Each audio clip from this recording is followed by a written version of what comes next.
Hey everybody, welcome to this week's live stream. I hope you're all doing great today. So I apologize for the delay. I started a batch of blanks probably obviously too late before the stream. I thought I was gonna have enough time, but it's actually cooler in the shop today and I was using the chilled resin and it took forever for it to hit the right temperature. So I apologize for that.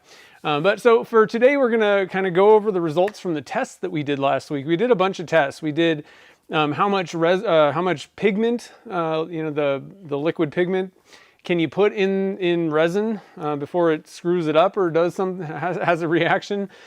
We did, trying to find the minimum amount for each of the 5 pigments that I came out with to hide tubes. We did 2 different pours on that. We did one with 0.5% added of the pigment compared to the resin, and then we did one with 2%. And what I did was I turned the 0.5%, the 0.5% ones, just as kind of a baseline, and then we'll see what's going on with these. And then we will, well, just to let you in, we're going to turn a couple of the 2% ones because the 0.5% didn't work on a couple of them. So we're going to do that today kind of quick too. And we did a red and white pour again with the split cup. So I'll show those results. So all kinds of little results and things. Pretty fun though. We did a lot of really interesting tests and this isn't going to blanket like how much pigment you can put in, across the board for every brand or anything like that. I have no clue about other brands. But the Color Lab pigments, mine, this should give you an idea of what's kind of going on with most of them. And color to color, things could change a little bit. I don't think it's going to vary like widely for that. It should be pretty similar.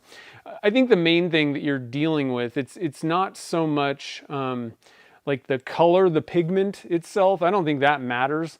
I think what it is, when you're dealing with these liquid pigments, regardless of the brand, they're going to add some sort of a liquid to make it a liquid. And I think that's the problem, is when you put a bunch of this liquid pigment in, it's, as far as I understand, I'm not 100% sure on how this exactly works. I don't know the ins and outs, so I'm kind of assuming this. But I think that pigment is dry in general. And when you're creating a liquid pigment, you're going to take dry pigment and put it in some sort of a vehicle that's going to be a liquid of some sort. And there might be other chemicals and things in there, but that's the idea, is there's some sort of a chemical in there, and then you're dumping a bunch of this in the resin, which is a chemical, and there could be a reaction. So like I said, brand to brand, it's going to change because I don't think that everybody just uses the same chemicals in all these things, or liquids. I think there's options, let's say.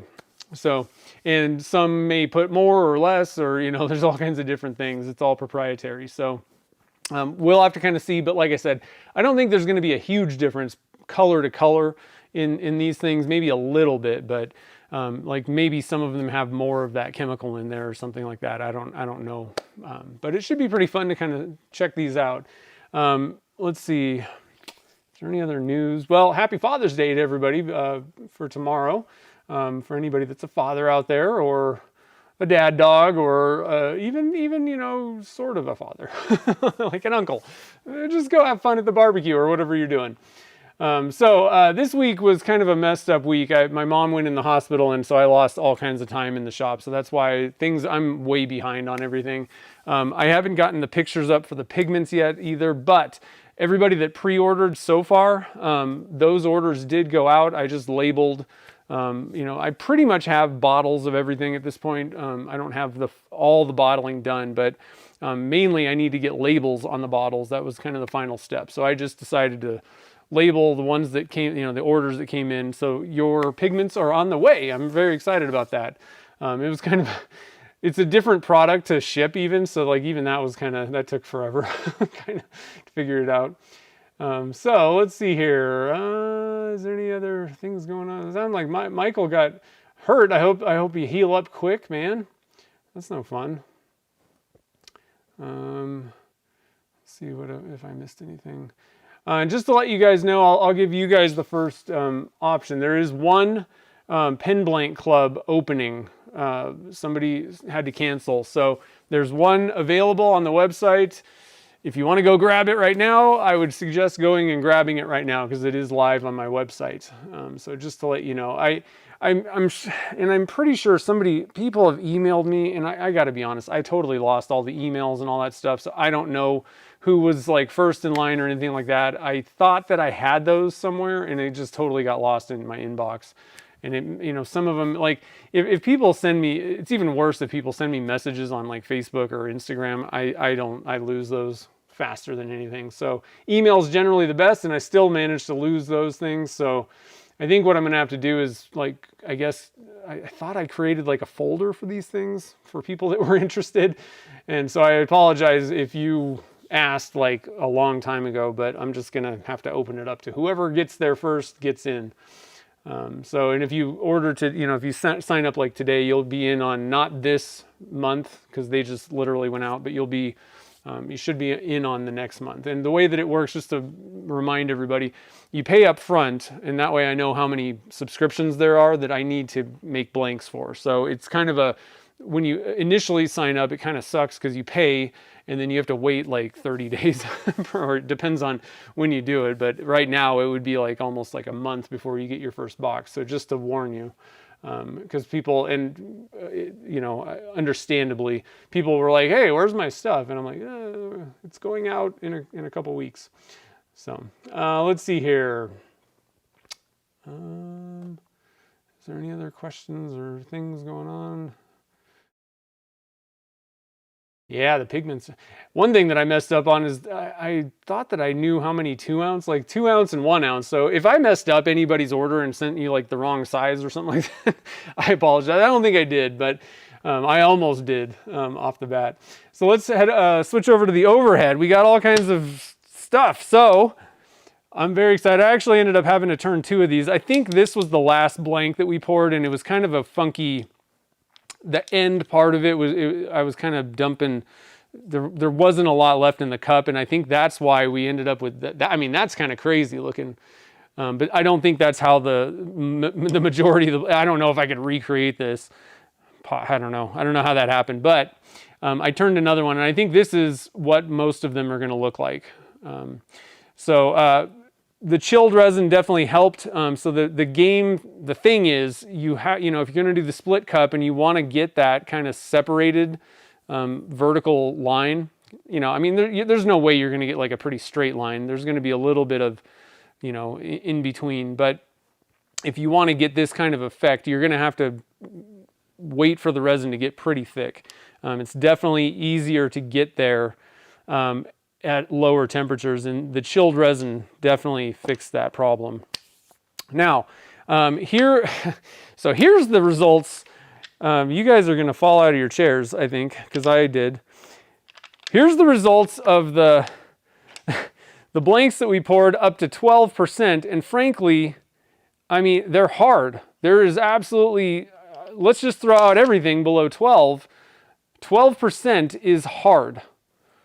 I mean, it didn't have any effect on this stuff. Maybe the one thing that I will say is when you start getting above 5%, in general, the one thing that I haven't like really tested, I haven't turned any of these things or anything like that. The one thing that could happen, and I think that I've seen that in some of the higher percentages, because I have poured some of the team color blanks and put in like 5 or 6%. There's a bug flying around. It didn't seem to cause any issues, and this isn't like definitive for sure. But part of the problem was I was turning those samples when I would pour a batch of those blanks, and I would do that the next day. So inherently the resin is a little bit softer if you're going to just turn something the next day.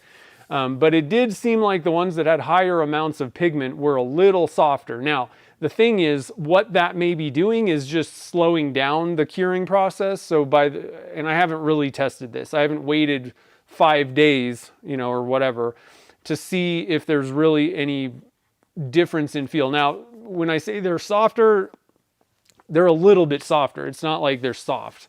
So I know up to 6% was fine. It appears, just doing the fingernail test, I can't dent this, I don't think.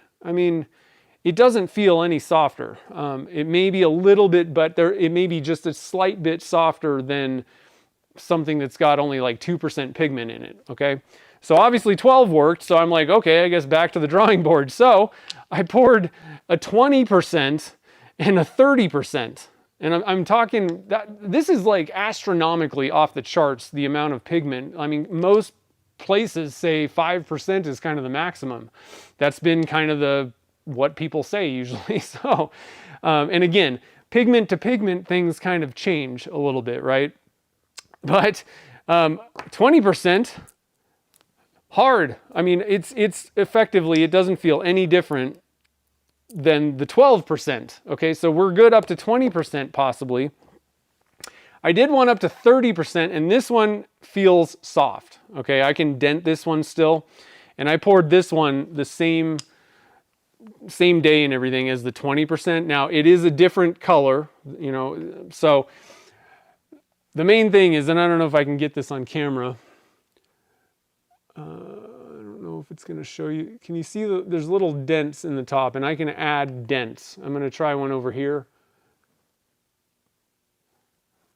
I don't know if that'll show up. So, I mean, this is dentable, but I mean, it's hard. It's not super bendy, I don't think. I can bend it a little bit. But so, you know, I definitely don't recommend 30%, but I mean, 20 seems okay. So I guess the moral of the story is I think I'm still going to recommend. I'm going to have to, unless I do testing on every single color and do all this stuff and do this wide range of percentages and get a durometer and see how hard each one is. I'm not doing that kind of thing, right? I think that we're still safe. I would even say probably up to 10%, but I'm probably just going to go with kind of the industry standard and recommend, you know, not going over 5 or 6%.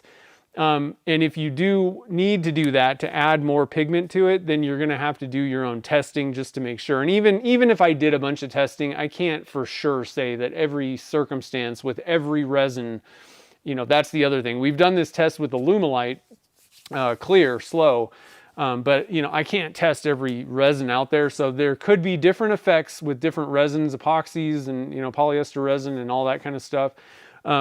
But I think it's pretty safe to say that, you know, you're like plenty good up to like 6, maybe probably even 10%.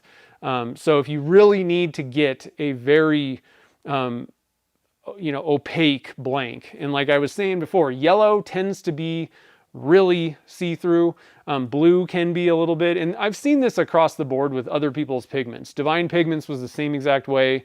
I did a little bit of testing with couple of off brands, and the thing is they all tend to operate the same. The eye candy ones tended to be the same exact way, and it seemed like all the colors seemed to act the same way regardless of the brand of the pigment.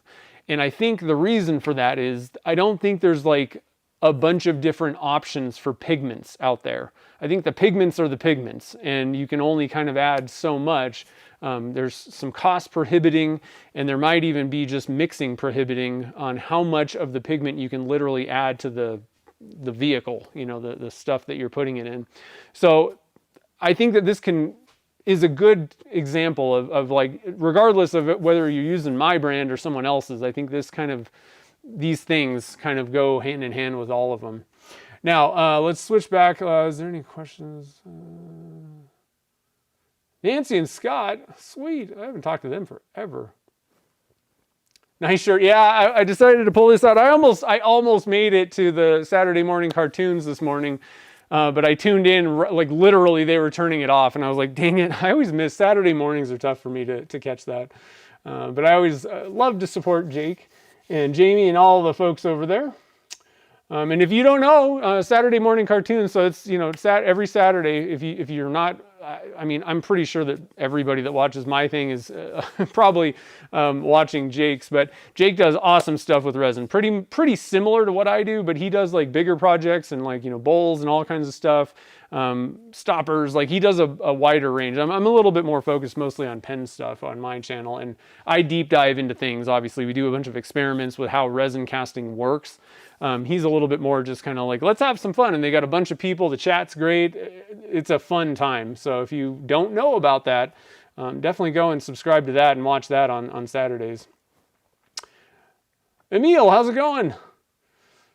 All right, so let's head over to the overhead view again. So, like I said, I think that pretty much, and I'm gonna kind of blanket statement this, I'm guessing that regardless of the color, from my pigments, you know, I can't say for sure on other people's pigments on how much you can put in there, okay? So I wanna make clear that I don't know. You're gonna have to do your own testing, but for my pigments, I think that, you know, you're pretty good. I don't think you're gonna get like a failure. And the other thing about this is, I'm gonna switch to this while I'm talking face cam. The other thing about this is, there's no reason to be putting 10% pigment in, okay? You know, the yellow, which I don't even have a yellow right now. So if I do come out with a full line, that's where that would come in. But with the yellow, that one does tend to be a little bit more on the see-through side, and I've found that I just have to keep kind of adding, which the nice thing is now I know I can add a bunch to it, but it's very cost prohibitive to do that. Like really, if you are having trouble getting it opaque, what I would do is like put like 5 or 6% in, or, you know, put some amount of the liquid pigment in and supplement with a yellow mica powder. That's a good way to do it. The problem is you may get a little bit of pearl, but if you slam it with a bunch of that liquid pigment, it should overtake the pearl for the most part. It depends on how much of the mica powder you put in, but the one that I found that's kind of in the yellowish range, Olympic Gold from P-Town, is very opaque. This is one of the most opaque golds I've found. You could also like, and you can kind of mix and match. Goldenrod's not that bad. It's less opaque than Olympic. I'm trying to think. I haven't done a bunch of testing, but you can add that because the mica powders are bigger like particles. So that combined with the liquid pigment, you can still get that, you know, that look, that just solid color look with like at least bare, you know, minimum pearl in there, if like none really shows up, because the liquid pigment's taking it over for the most part. But you can do that if you need to do that, and that's much cheaper than trying to put 10% or 20% liquid pigment in. This stuff isn't cheap, you know, you guys know that. So now let's go back to the overhead. I did some turning real quick on those 0.5%, the 0.5%, you know, things for each one of my colors. Okay, so the results are, and this is, it happened exactly as I expected. Robin Egg Blue, I would say that you're pretty good. Like you can pretty much get away with 0.5%.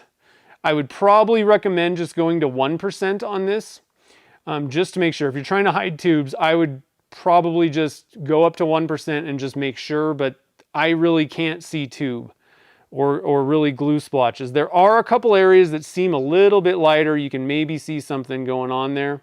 And that's why I recommend just go up to 1%, but I think that should probably do it on the Robin Egg.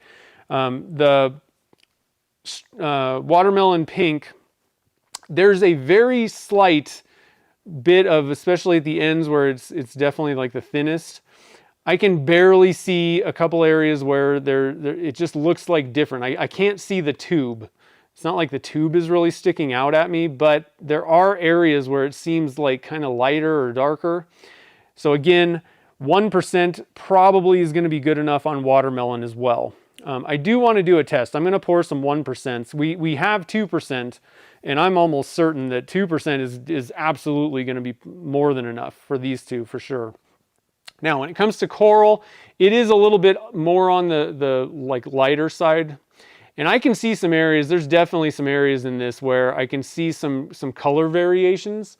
And I don't know if it's coming through on the camera here, but especially at the ends, there's a couple now I didn't put a lot of camber in this. It's pretty straight, and I meant to do that, but there's probably a little bit of extra resin in the middle. I just tend to end up humping it like that.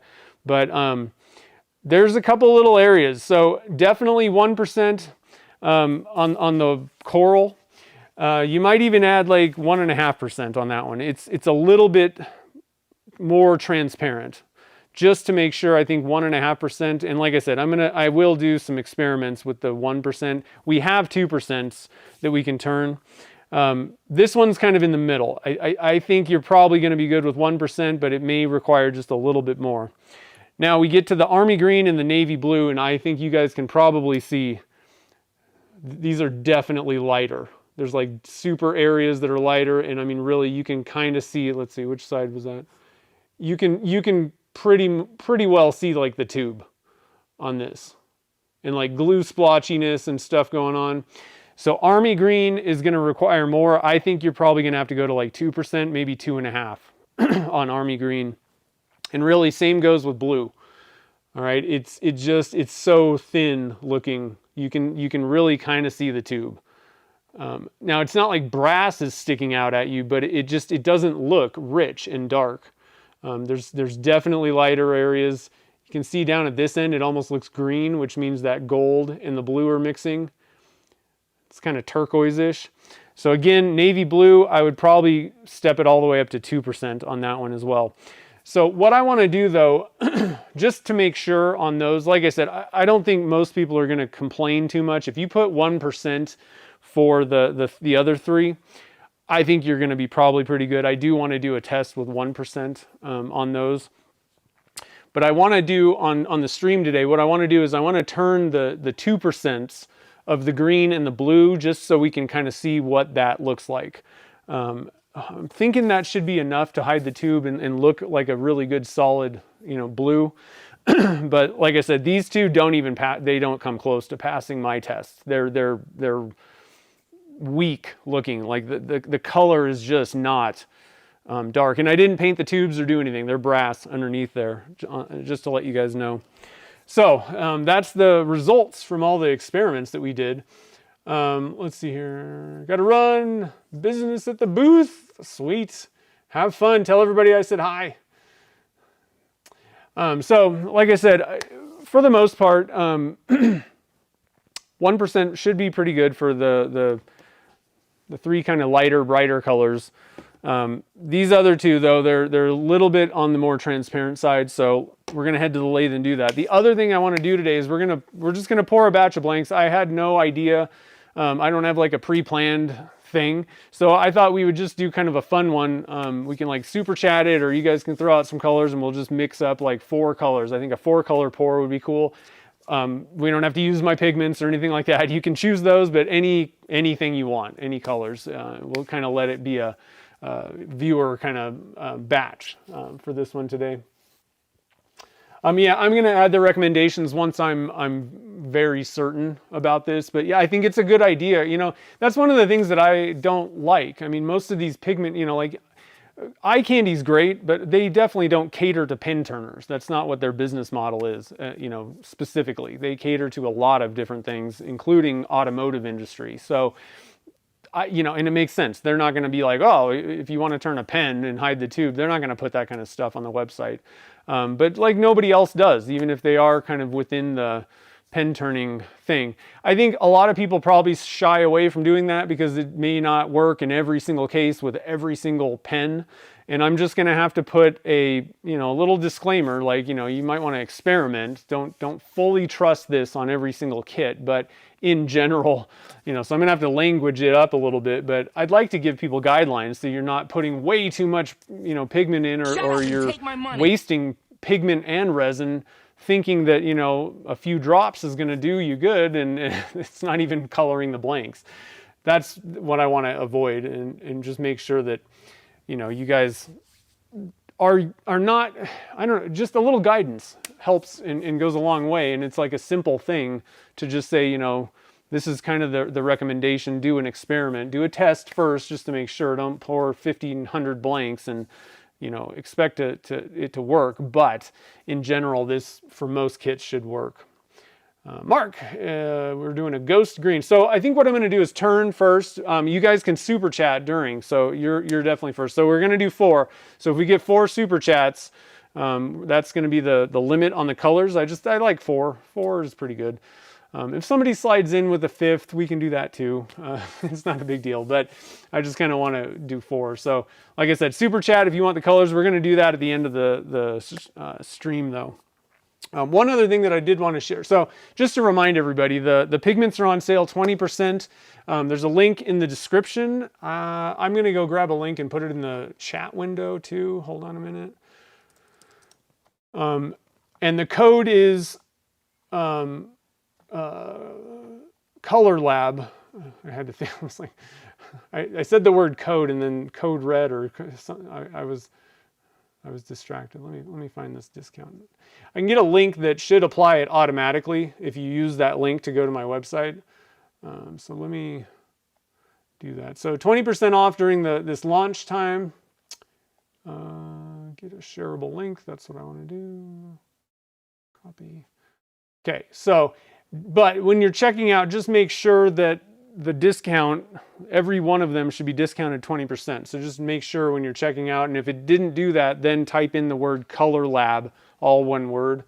There should be a little box to do that. So I'm going to write Color Lab is the code. But if you use that link, it should automatically do it when you're adding them to the cart and checking out. So let's see here. I got that. Oh, I wanted to show you guys. I got the label. So let's look at I already showed you the robin egg one. I really like these labels. They turned out pretty good. So here's the Army. And, they're all the same, but I'm excited. I finally got all the labels on. Well, I don't have all the labels on. I still have a lot of bottles to label, but we got the labels. So it just requires me stickering them. Got some watermelon. I'm really happy we did a good job with this color band on most of these. They're pretty close to the actual color. And coral. So we got 5 colors, like I said, right now. 20% off, and that's going to be going. I still haven't even posted, mentioned anything really, even on social media or anything. I just wanted to make sure that I had kind of my ducks in a row. And I'm probably next week we'll probably start posting and doing stuff like that. I got to kind of think about a little bit of a marketing plan kind of thing. But the problem is I didn't even have pictures of these bottles on the website yet. So when you go and check out, there's no pictures of each one yet because the only label that I had was robin egg. So there's a picture of that one. Shut up and take my money. We're moving along. It should be pretty good. And then Turner's Warehouse should have theirs soon. Chad needs to pay me sometime before they get theirs. But they should have theirs in stock. And I don't. Their pricing is going to be up to them, so don't expect to get like a 20% off launch deal there. I seriously doubt they're going to discount them for anything, but they will have them in stock once things kind of settle out pretty soon here. Bruce wants Blurple. That's a good one. Cool. Mark, is there a machine or jig that helps apply? There are. I talked to some people and I think they're hit or miss is what I heard. I haven't tried one. That was the one machine helper, doohickey thing in this entire process that I didn't buy and try out. There are some. One of my problems is I watched, because you can go and watch videos on labeling machines. My biggest problem is the 1 ounce bottles. The smaller the bottle, the more the less confident I am that it's really going to just be perfect and work and do all this stuff. I think you're going to end up messing around with this stupid thing more than anything. And I talk to other people that do obviously quite a bit more bottle, product than me. And even they just do it hand by hand. So I figured to start out, I'm just going to put them on by hand.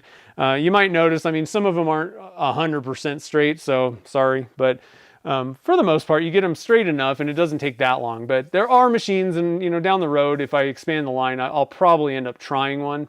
The other problem that I found with those machines is they take a lot of time to set up sometimes, especially if you buy a cheap one. And I'm I can just put a sticker on a bottle. It's not that hard. So, Jim, use the Resin Works gold glitter. Nice. I have to CA it to get it smooth. I don't have any answer for how much the most you can use. Really, there's no limit on how much you could put in there. some of the bigger chunks of glitter. The problem is glitter isn't,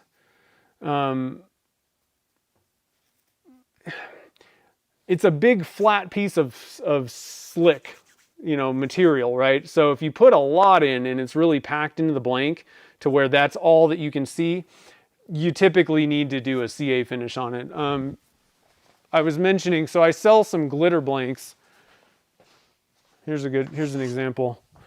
I sell some glitter blanks that are just this like, I don't know, these little strands.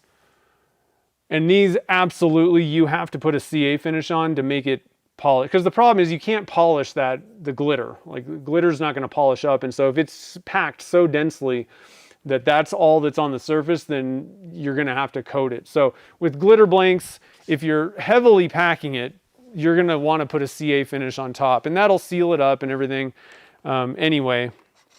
But yeah, that's one drawback to glitter, I guess. But technically, there's no limit to how much you can put in there. It's just that is the problem, is the finish thing. So, and one other thing that I wanted to mention, because I actually had a customer that was very unhappy with the blank, and I might end up just pulling them out of my store, but because I'm kind of sick of people not reading the description. But so if you're gonna put this kind of stuff, like these huge chunks of glitter, like these autism puzzle pieces in, you really have to limit how much you put in there, because if you totally pack the blank, it's going to crack when you're turning it, because again, this type of stuff is just that surface technically doesn't stick well. Like you're going to have an adhesion problem. And the problem is if you get a bunch of these pieces like stacked on top of each other. I don't know if I can get this to work, as like these two, this red and the green one. If they're like a bunch of them are stacked together, there's no resin between there. And so when I was making these at first, I loaded them up and then I test turned them and they would crack or like flat out break. And so you have to really watch out with the really big glitter. You can only put so much in. So just to let everybody know, the autism blanks and the shamrock ones, there's a few that have the chunky glitter in there. Really, those are best for diamond painting pens or like a handle where you're not drilling it out, because by the time you drill it out, all the glitter is pretty much gone. So just to kind of warn everybody, if you're a caster, watch out for that stuff, because it can kind of create some not so great blanks if you put too much in. And if you're trying to make a regular pen, I mean, even for a kitless pen, you're still drilling out the majority of it. And if you've reduced the amount of glitter in there, by the time you take out the middle, it doesn't look anything like the blank. I think I have an example. And I basically lost a customer over this because I didn't understand what he was. I thought he was just saying, this didn't really work out that well, and I explained what the problem was. But I just handled it wrong, kind of thing, and he got really pissed off. I used to have an example blank, but for like a regular pen, you're going to have to paint the inside of the blank. It's going to highly change the way it looks. Dang, I don't know what I did with that. I had an example pen that had that stuff, but it was, I think, an autism blank, but I can't show it. But what ends up happening is there's so few puzzle pieces left that they don't really look that good for pens. They're okay. There's enough in there and that was the problem. I'm like, well, that's what, there's some puzzle pieces, but he was super mad about this, but he didn't explain like, hey, can I get a replacement or a refund? I thought he was just saying, hey, you should add more glitter. I didn't read between the lines on that, and then he just got super pissed. So I'm like, well, sorry. So and then I tried to, make up for it and be like, I didn't realize what you were saying. I'm happy to refund you. He didn't want to reply though, so that's okay.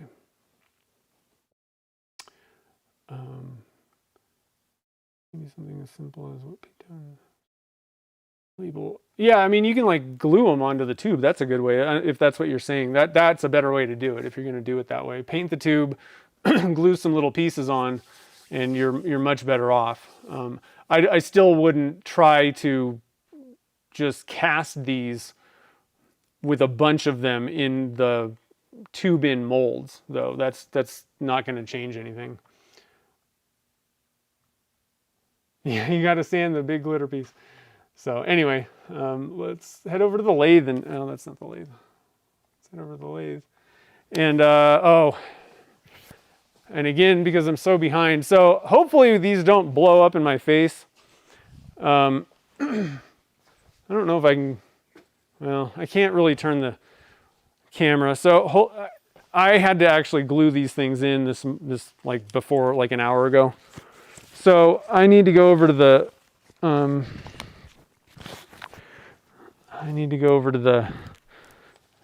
sanding machine real quick here and square these up. So I can't get my camera. I got a dust mask on. I can't get my camera all the way over there, and I don't see the point in just shooting it like across the room. So what I'm going to do for right now, the other problem is I got a bunch of stuff that's kind of proprietary with the pigment thing going on over there. So what I'm going to do is, I think I'm going to just put on the splash screen, because I got to also mute it because I got to turn the dust collector on. So we're going to go to the splash screen for just a minute. I'll get this stuff fixed up, but this will be a good opportunity to kind of, I'll show you some of the stuff that I do after I've sanded these, because I don't just take it off the sander and pop in. The bushings don't fit right away. I got to do a little bit of work. So anyway, I'm going to put myself on mute real quick, and I'll be back in like 2 seconds.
All right, so real quick, I just wanted to show you how I square the ends up. By far, the easiest way to do it and quickest that I found is the Maker Select. This is a Turner's Warehouse product. And you just use those, the punch sets. And you can put any size in there and it just holds it. And then what you do is I use a disc sander with the miter gauge. So you just have to square it to the disc sander. You just stick this thing on there, and then you can either clamp it. I actually just hold this thing up to my miter gauge just to keep it square, and then you just go and rotate it up against the sanding disc. And I mean, it is the fastest. It will never wreck a blank, but it's way faster than messing with, even because I used to use the barrel trimmers, and they were. The thing is about those is, you know, they're square for sure. Like there's almost no way to get them not square. So I liked the ease of them, but then the sharpening of the blades on all those stupid things was terrible. You had to take it apart. It's not fun, and you had to sharpen them a lot. And with those things, if you've got a really fragile blank, or like a segmented blank, or just whatever, something going on, like those things can destroy a blank really quick. But sanding is by far the safest way to make sure that you don't mess a blank up. And like I said, once Turner's Warehouse came out with this thing, it changed everything. It's so simple. I used to sometimes sand on my lathe, but the problem is the easiest way, you could just put one of these punches in a pinch. If you don't have a disc sander and all that stuff, in a pinch, you can just chuck up one of these punches into a drill chuck on the tailstock. Shoot, something's going on with my internet. Hold on a minute. I need to run a speed. Oh, it's fine. I don't know what's going on. I gotta refresh my. I don't know. Hopefully, let me know if anything went.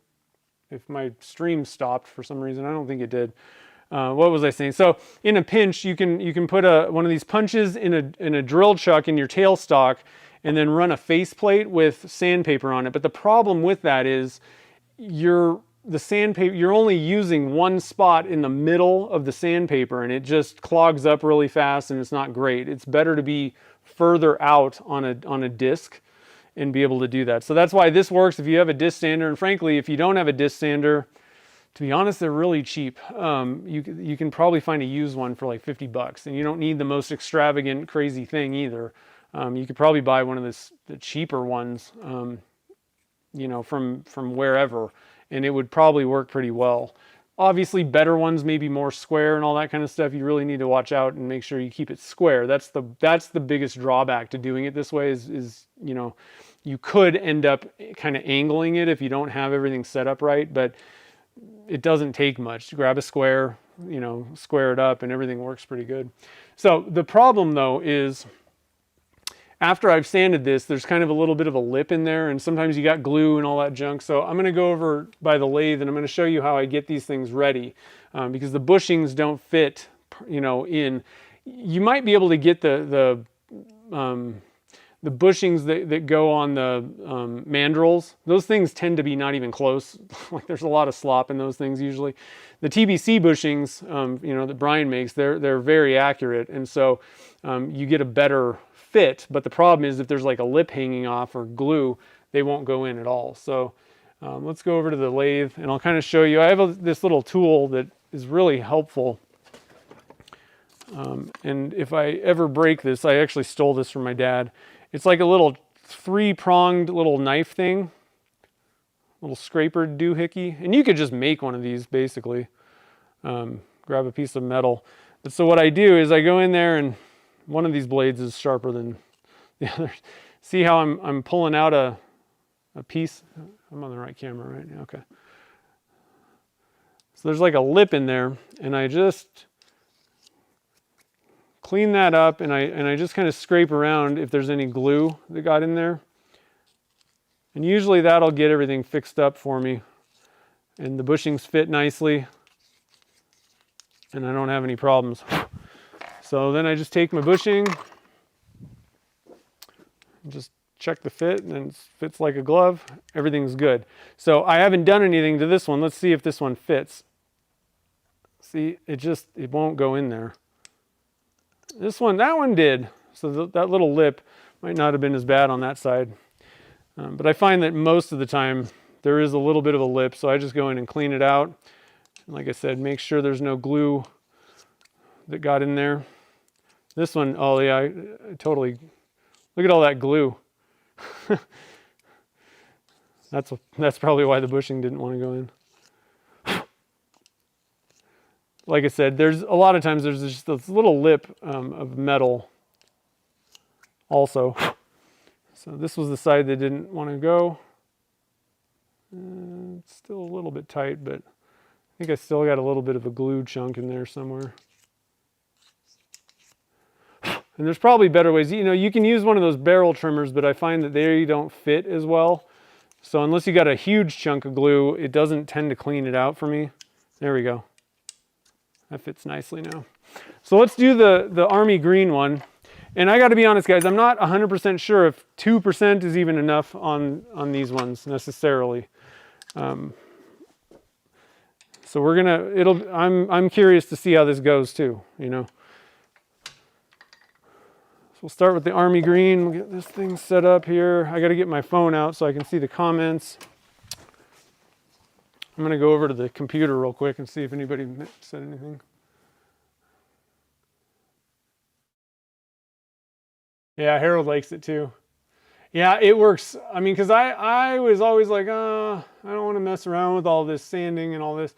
And then Chad sent me that thing and I was like, all right, I guess I'll try it. And oh man, I was like, I'm done. This is so fast.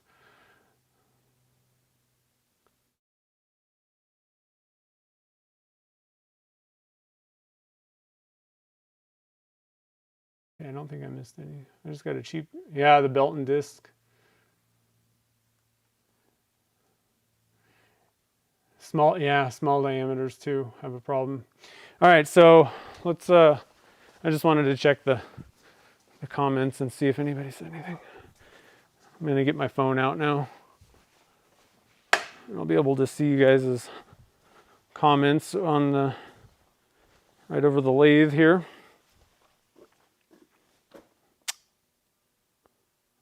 I didn't show, go to my channel, come on. Fun pour. You get to do a fun pour later too. There I am. Okay. So let's turn this down. I think this should do it. But like I said, you may have to go up to 3% on these. I mean, some of them are, it's crazy how much it varies with the opacity. And I got to be honest, guys, I really wish that I could change it. And like, I wish that you just put in like 1% and everything was great. But unfortunately, that's just not how it works.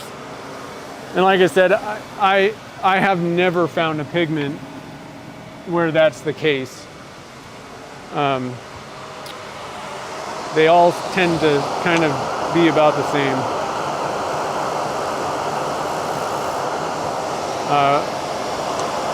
Which is kind of crazy also. I mean, I'm sure that every brand kind of has like a proprietary like mixture of, you know, like I was saying, like the pigments and all that stuff. I don't know if they, but it doesn't seem like they vary the amount of pigment that goes into the mixture, you know, because they all tend to seem about the same. And it's not like I've tried every single pigment on the planet, but kind of tried all the major ones, and they all seem to kind of work the same way.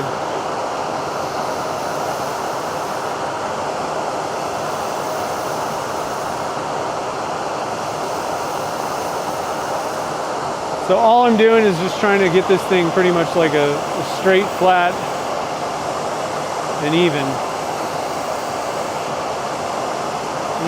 as even as I can get it, let's say.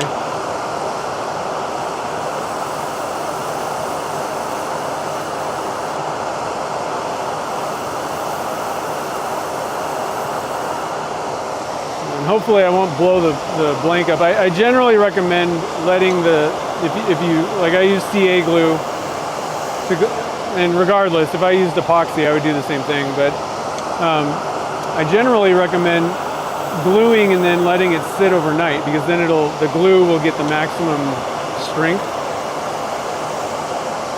And I find that a lot of the like catches and things that go wrong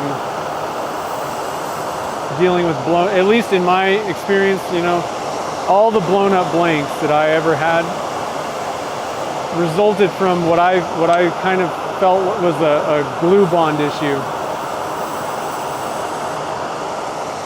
And so I recommend like letting it sit overnight before you turn, just to minimize problems. But that sounds great in a perfect world, but you know, things happen like I had today where I'm like, oh shoot, I forgot. And I wanted to turn these on the stream. So what I recommend, and I know that if Chad was here, he would disagree with this, but what I recommend is, and I'm going to stop real quick and show you. So this is a brand new tube, you know, out of the package or whatever. And you can see that it's, you know, fairly smooth. There's maybe a little bit of, you know, maybe some little surface textures. But what I would do, I agree with Chad. I don't think you really need to sand every single tube that you put in, because I don't sand you know, if I paint them, I'm obviously not going to sand them, and I don't sand the powder coated ones that I use all the time. However, if you need to do something in a hurry, it will help the bond to do, you know, scuff the tube, you know, whatever. And I'd hit it with like 180. An easy way to do it is actually just put it on the lathe between centers and just hit it with a piece of 180 and get it nice and sanded. Then after that, what I would recommend, grab yourself some denatured alcohol, maybe even acetone if that's all you have, but I actually think denatured alcohol is a better option for this. And put gloves on and just hit it, you know, grab yourself a little paper towel or something, squirt some denatured alcohol on there, and then I just wipe off the tube. That just gets any oils or any contaminants that might be on there off. Then go for your, and in this case, if you need it right away, I would probably actually recommend just going with CA glue over 5-minute epoxy even, because I think it takes longer for the 5-minute epoxy to really start hardening. Whereas with CA glue, and what I would recommend using is, my favorite actually, what I glue tubes in is this Thick from Star Bond. It's excellent. It's a gap filler, so it's a good option. But then I also squirt the super fast thin on the inside of the blank, and I on just a regular resin blank, I'm not sure that this is like super important, but in this case, again, if you're trying to hurry up, I would actually do this step. And this only works on resin. Don't do this, don't use CA glue, especially like a thin one on wood, okay? But with resin blanks, squirt the inside of the blank itself with some of the super thin, and then, you know, put the tube in, glue it in there, and then actually hit the ends with some sort of accelerant after the tube's, you know, in there and everything's good. And if possible, if you can wait like 30 minutes to an hour, that's gonna be even better, okay? So if you have to rush, that's what I would recommend doing. And again, I know that the scuff debate goes on, but in a case where you're really trying to maximize the glue bond strength, especially like quickly, even the non-scuff folks, I don't think can argue that the way glue works, it's no different than resin. I mean, honestly, they're all kind of the same type of thing. They don't like smooth surfaces. They're gonna it's a mechanical bond that if there's a bunch of little grooves, it's gonna grab on and hold better. You could even kind of scuff, one thing that I haven't really gotten into, but you could probably take like a wire brush of some sort and even scuff the inside of your blank if you felt like it. Just a little bit. You don't want to get too crazy with that because you could take a lot of material off and mess the hole up. But it would, let's just say it would not hurt. Certainly would not hurt anything. I did not do that on these, so I don't think that it's totally necessary. You've already drilled it, and it's going to be kind of not a totally smooth surface in the first place. And again, talking about scuffing like the inside of the blank itself.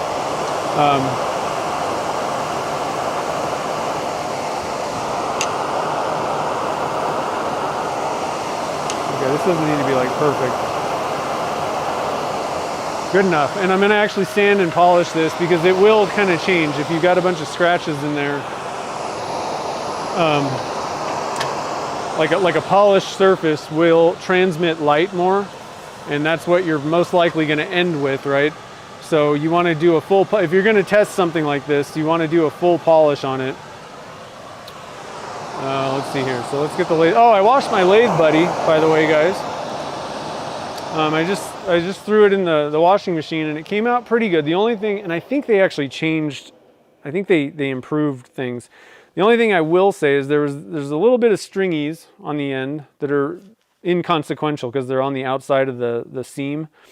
But I think they actually changed the way they make these since they gave me mine. But that's not even really that big of a deal. Take some scissors, cut those little strings off, and everything's fine. It didn't take the seam out or anything. It's just on the outside of that. But it cleaned it up nice. I think that I don't know if this even matters, but the magnets are going to basically just kind of attach it to the drum, the tub. So what I did was I just flipped it back like this. It's still going to attach to stuff through the material, but that seemed to work. I still think that it's probably easiest to just hand wash this thing real quick, and just move on with your life. I haven't done that yet. I wanted to kind of get it nice and dirty and throw it in the washing machine, but that did work fine. Like I said, the only drawback was these little, and I don't care. It's not a big deal or anything. These little fuzzes on the ends, and I haven't talked to Marquetta yet, but I think she changed the way they make them because of that, if I remember correctly. So, anyway, just wanted to mention that. The Lathe Buddies, those things are pretty cool. If you haven't picked one up yet, and actually, I think, are they at AAW? They might be at AAW this weekend. I don't know. Message was held for review. Oh man, what are you doing? Turner's TV is in the house. Is that Amy?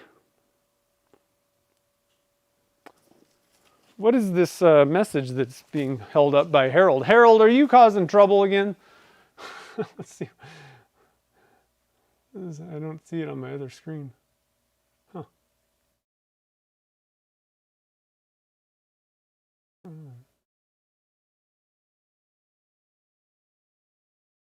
Huh.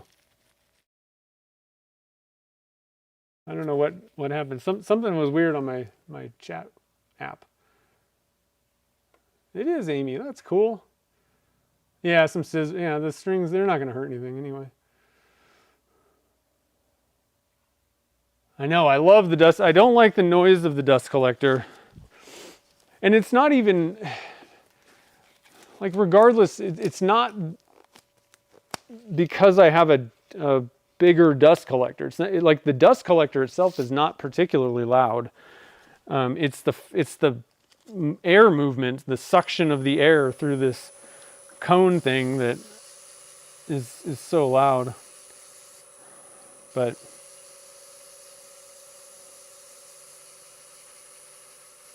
now we can wet sand, so that's nice and quiet. Is Chad there too? Tell Chad he needs to pay the invoice so we can get you some pigments. Jeez.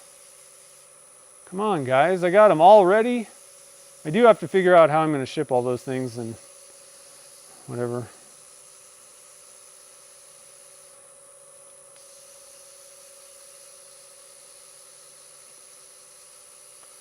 But got them all ready.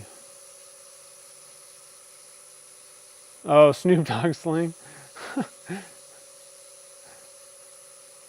Oh, I can.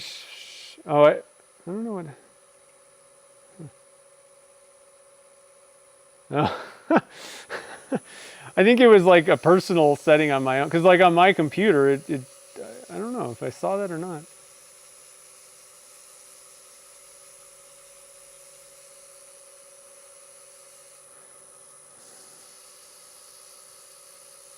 I'm very curious to see. I hope that 2% is good on this one. You know, like my preference would definitely be that you don't have to dump a ton of pigment in to get, you know, for a kit pen to get the best results. But at the same time, I'd also like to just find out and let you know what you need to do. This is definitely looking better than the other one already. But I want to go through the full, get it fully polished up,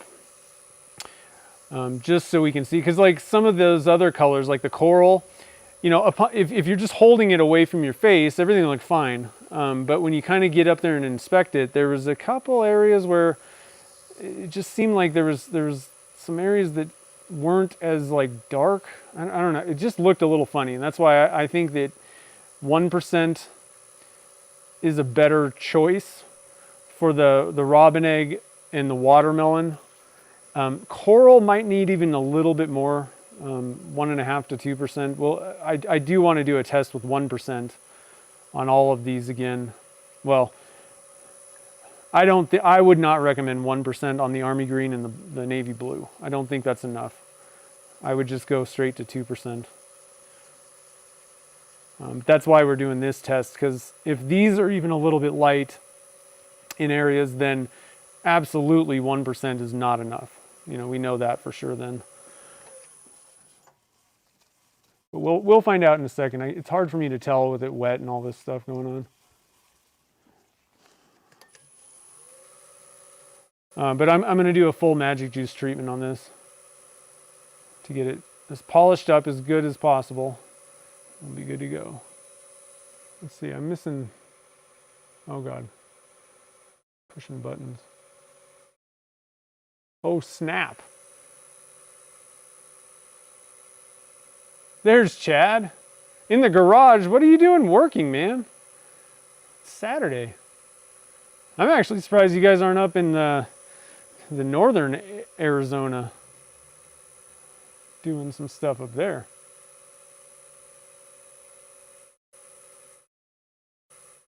Let's see, I'm missing some chatting here.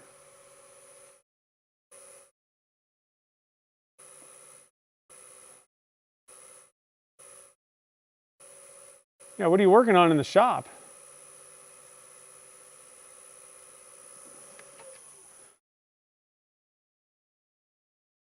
Or in the garage? Is it a cool project? Inquiring minds want to know.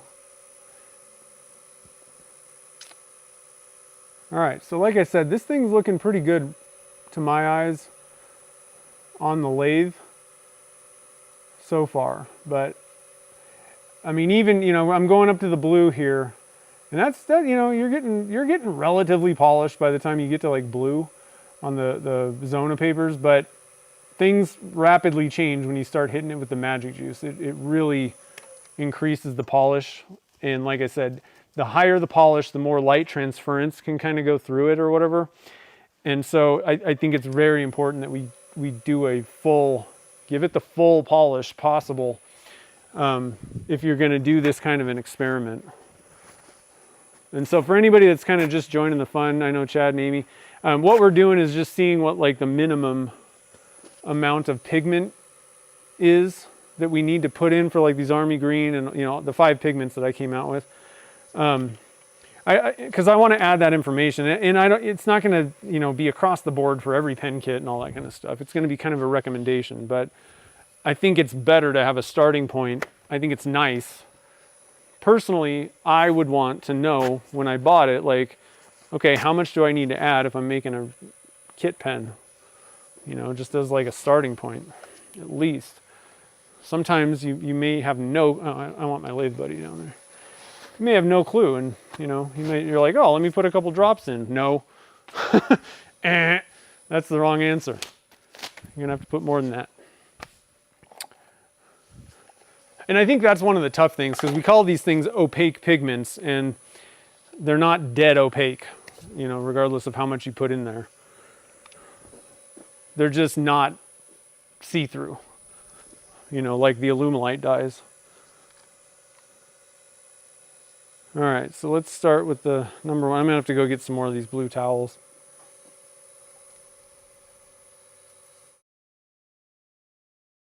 Fishing gear, oh man. Fishing gear, come on.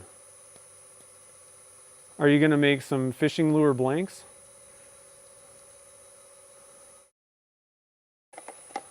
Okay, so I like to crank it up to about 1700 or so. It's somewhere in between 1500 and 2000. If you have a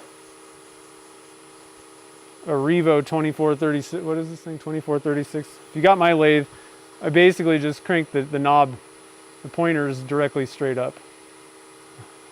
1757 is what it's showing right now. Which pad? Are we talking about this blue one?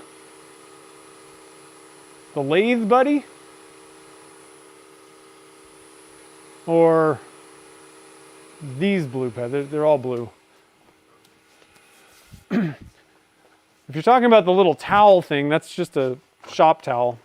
If you're talking about the little thing that is covering the bedways, that's a Lathe Buddy. Unfortunately, they don't have just a direct website link. They are available on Facebook. I don't know if I have a link offhand, but they're called Lathe Buddies. I mean, if you search for 3rd Gen Pen Shop on Facebook, you can definitely find their Facebook page there. And I don't know, let me know, guys, if there's some other way that, oh, I dropped that one, that you can get a hold of a Lathe Buddy right now. I think eventually they'll probably find their way into stores, but not as of right now.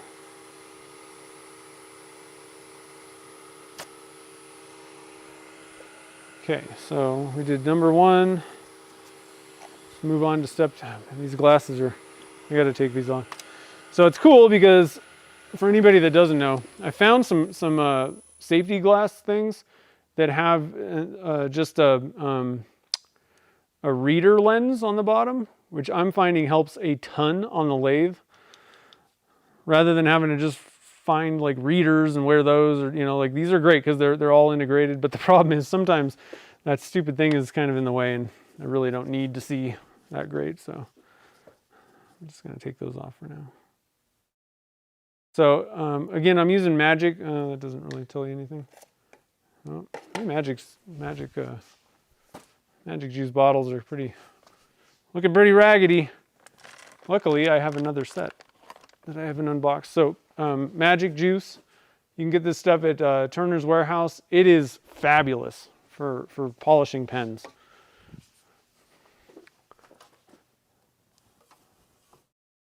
And you just wipe it on. Like I said, I'm spinning mine around 1700 RPMs. Just wipe it on, wipe it off. Move on to the next step, and there's 6 steps come in the kit. I haven't found a better way to do this. And I used to be a very big proponent of buffing. And I still use the buffing wheels for certain things, but for most of the pens, if you need to polish something, gets the Magic Juice treatment. The main thing is because it stays in the same place. You know, you go through the sanding, you don't have to take anything off or set anything up on your lathe. It's in the same position. It takes 3 seconds per step, or so, you know, whatever, 5 seconds per step, like no time at all. And it's great. Even if there's like a few little scratch, you know, we all know that there's like 1 or 2 scratches that you're just like, oh shoot. It kind of covers those up. I think one of the steps, I forget what we called it. I think one of the steps, it basically kind of fills. It's like maybe got like a little bit of like a wax or something in it. I don't know, something. It's got some magic juice in it, obviously. That even if there is like a little bit of a scratch, it's not going to, it will help keep it shiny, even if it's not 100% perfect. That's what I love about this. So we can all be lazy together because of our magic juice. That's not to say that you, and if it's totally scratched, I mean, nothing is going to fix it. The light is bouncing off in weird directions. But, you know, a stray scratch or 2 here and there, Magic Juice solves your problems. I love it. Let's see here. I've been paying attention to this thing. I got to look at the chat window. Let's see. How much of a pain would it be for you to increase the pigment amount? Well, Jim, I don't know if it's even possible, number one. Number two, I can do that. It's not going to have any effect on your wallet because it's just going to cost more. So basically, I'm not going to do that because it's really just not going to change anything. To get that amount of pigment is going to cost a lot of money. Like I said, frankly, I don't even know if it's even possible. I don't think it even really is possible without it costing like a literal fortune to have like something custom made like that. But I've already discussed the issue, you know, with it, especially like yellow. I find yellow is a pigment, and again, it's not just the other thing is, so if it were that simple, then there would be a brand right now that you know, you just buy it and it's all perfect. And like every single liquid pigment brand that I've ever used, it operates exactly the same way. So I really don't think it's possible or plausible. You know, like maybe you could do it, but it's going to cost you 30 times as much. You know, that doesn't make sense. This stuff is already so expensive that, I mean, I'm really on the cusp of it even being worth selling.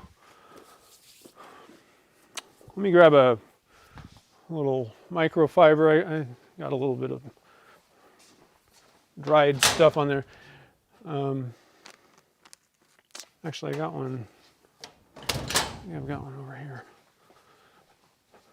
I wish it were that simple, though. I mean, because that's what I would ultimately want. I mean, that's you know. But I don't think that it can be done, unfortunately.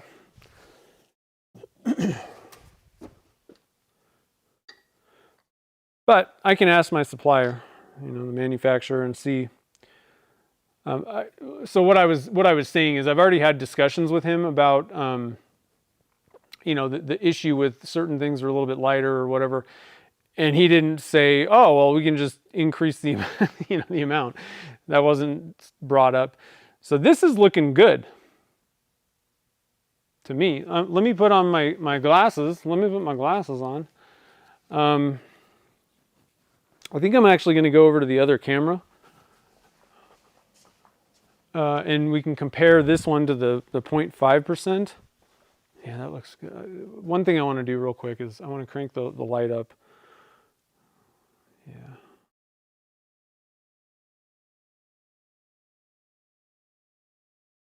I think so. Okay. So we're going to go over to the other camera real quick, and we can compare both of them.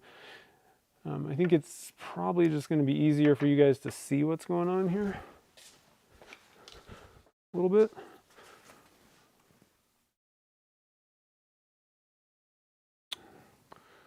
All right, so there we have it. I'm gonna keep. I'm gonna try and zoom. Maybe if I hit zoom. No, this camera is terrible. But I'm really not seeing areas where it's like thinning out. You know, because like compared to, I mean, look at the difference in that, right? I mean, this is pretty much almost see-through, I would say. It doesn't seem that way, but I think that I mean, you can see the scratches in the tube on this other one. So 0.5% is just garbage. But this 2%, I think, is probably plenty. I don't think that it would really change much if you added like 3%. I may still try that just to kind of see how I feel about it, but this is the color that it should be looking like. You know? So, and this doesn't only, I want to also mention, this is a good experiment in general, so that you guys kind of understand how these things work. Because it kind of goes both ways. If you're looking for something kind of see-through, if you're making kitless pens, there's no reason, if you wanted a kind of like an olive color that was a little bit translucent, that's the other thing. You can go the opposite way It's not always about hiding tubes and making it super dark, you know, or whatever, or opaque. If you wanted to add a little bit to just get a kind of like an olive color, the problem is the less you put in there, the lighter the shade, the tone of the color is going to be, because the light is kind of washing it out a little bit. But if you needed an accent color, you can also play around with putting little amounts in. That's going to be tougher. There's no way that I could experiment for a year with this with one pigment, and it would, you know, depending on how much you put in, you're going to get kind of different results. So I'm not going to really go into that kind of thing. But I think that the 2%, that should be where this army green should be in terms of like the tone, the shade. So eventually you're going to get to a point where adding more is not going to change the characteristics whatsoever. You're just adding more pigment for the sake of it. Now, if you're going to cast and mix colors together, I still think that you're better off putting more in. You know, at that point, if you're doing color swirls, because the problem is you can get super thin layers of different colors stacking on top of each other. And if you've got one that's like a little bit more transparent than another, darker than another, then it can kind of like bleed through, like the color can kind of go through. It's not really bleeding totally.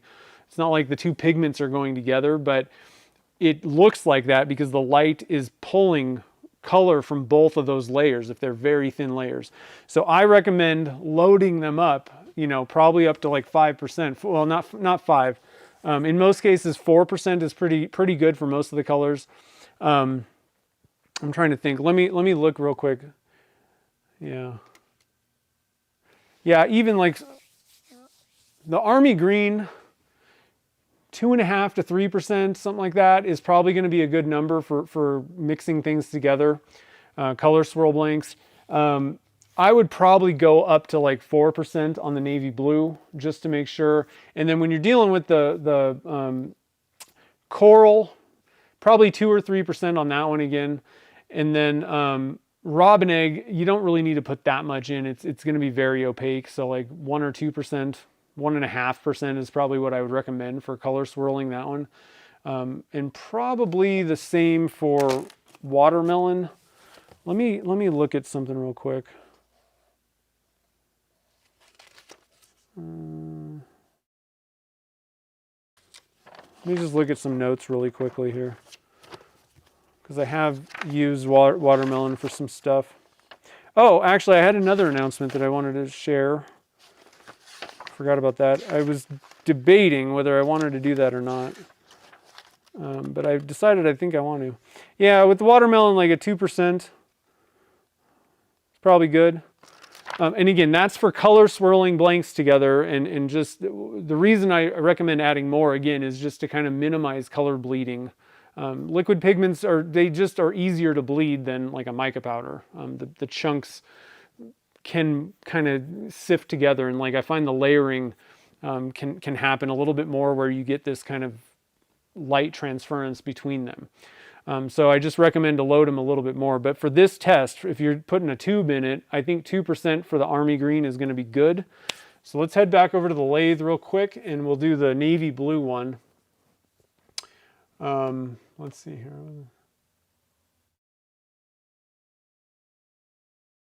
Yeah, I know the solid colors, I'm telling you guys, I think you probably just maybe saw these blanks, and they're not super awesome when you're just like, okay, whatever. But I'll tell you what, especially when you start mixing the colors together, the solids are great. Because I mean, my whole business is team color blanks, right?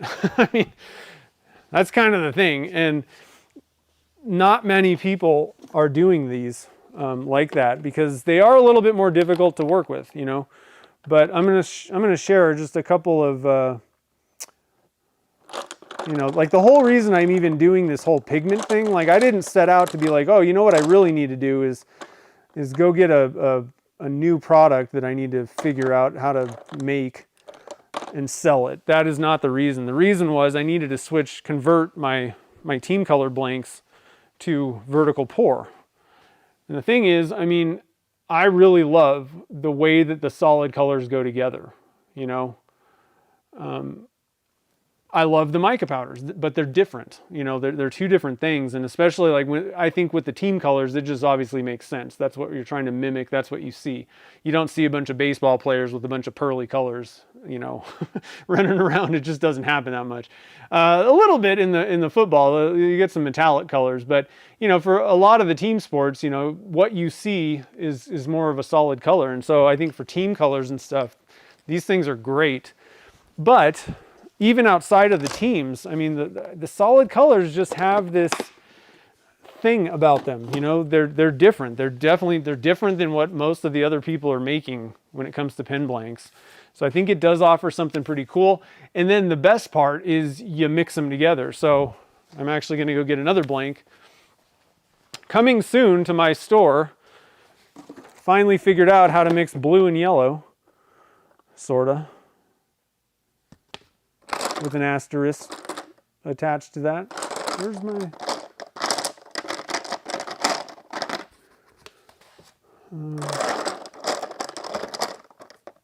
oh, there it is.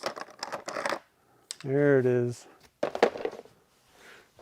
So coming soon, folks, there will be a new Michigan blank coming. So this is a mixture with, let's go to the overhead. I have tried every experiment on the planet. There is no way to mix yellow liquid pigment with blue liquid pigment. It's going to turn out green. But if you put in the right mica powder, you can get oh, that's way too close. You can get a pretty good looking thing. There's maybe a little bit of green tint here and there, but it actually, in person, it looks actually blue. Just a little bit lighter blue. But so the Wolverine blank, so it's nice to also be able to mix, you know, here's a Raiders. I'm debating whether to go with metallic on this one or not down the road. Here's a Notre Dame. So it's fun to mix these, you know, the solids with the micas also goes really well together. So, you know, it's just it's another tool in the tool belt for you to kind of play with. And that's why I came out with, you know, I wanted to come out with colors because I had to figure out how all these pigments work completely to create an entire line and custom colors for every team color blank. I had to be like all in on that stuff. So I'm like, well, it kind of makes sense to just sell some of these pigments. And so initially the game plan, I wanted to come out with colors that you just don't see. Like nobody really has like a good army green, I don't feel. That robin egg blue, I mean, what I was going for is like a Tiffany blue kind of thing. That's what it is. You just can't call it that. And I think navy blue is a good one. You don't see a lot of that. And so for people that don't have a full line of pigments and don't want to mix them, that's why I came out with these colors. And then coral, I love that color. I've just never seen that color. And I love the strawberry pink. I haven't seen too many really good pinks either. And there's all kinds of different ones you can make. The problem is going forward, I can't make 50,000 different custom colors and sell them individually. It would not be financially possible. So eventually what the hope is if this takes off, and we'll have to see how the sales go, because if nobody buys any of this stuff, then I'm just gonna have to quit trying to sell it. But if people are interested in this pigment line, down the road, what I'd like to do is, possibly expand it to a full color line, and then I can help you guys use the base colors to create whatever you want. I mean, I'm not going to share every recipe that I have, but I can kind of give you the tools to mix, whatever you want, because that makes way more sense to me, I think. But in the meantime, these little fun colors here and there, you can grab them and hopefully they'll be useful. I don't have one specifically for the Bengals, but I do have an orange and black one. Yeah, NAU, definitely. Blue and yellow is the devil. That's funny. So let's see here. And so like in the meantime right now, I'm still using the Alumilite white resin. That's why I'm switching to Alumilite clear and pouring them vertically.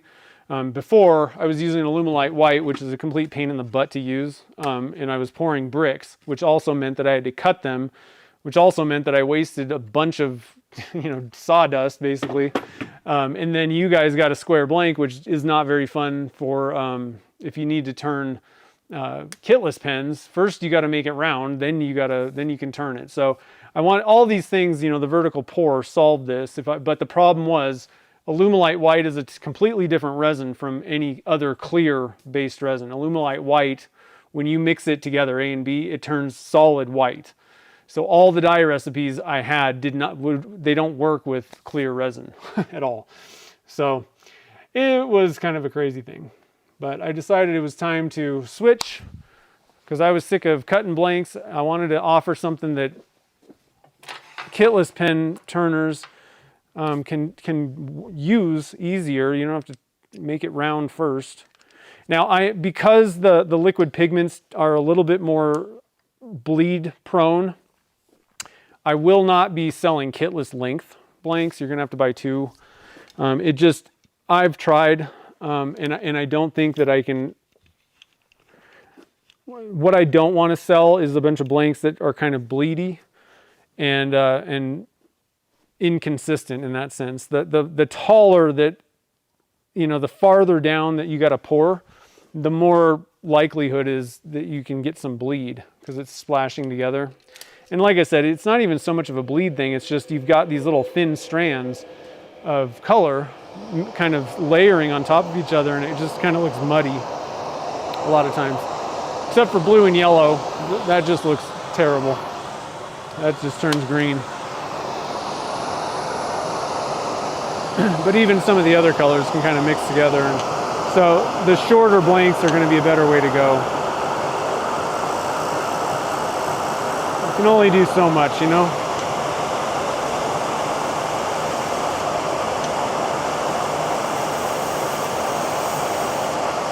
And so don't forget, guys, we're going to do a pour at the end of the stream. We already got two colors. We need two more. So the next two super chatters, I don't think I missed any, did I?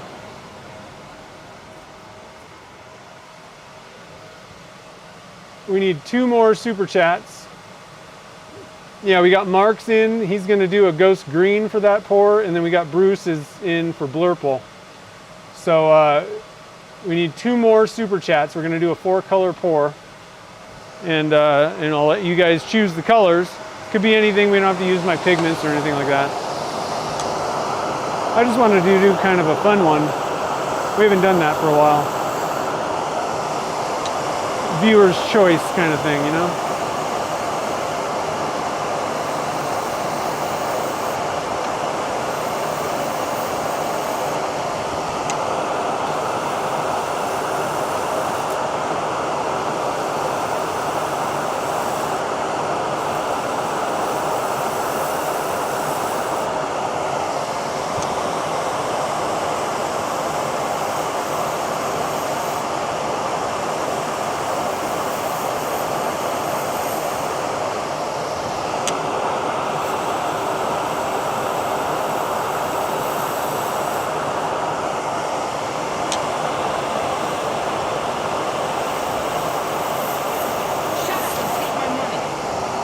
Oh, Kim's in for some turquoise.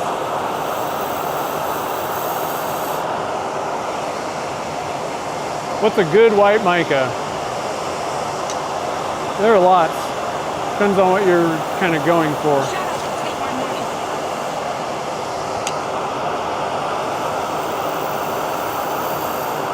I think one of my favorite all-arounds. Well, so to answer that question, if you want if you want any specific color of mica, like eye candy's got every color on the planet. Okay, so I just want to say that real quick.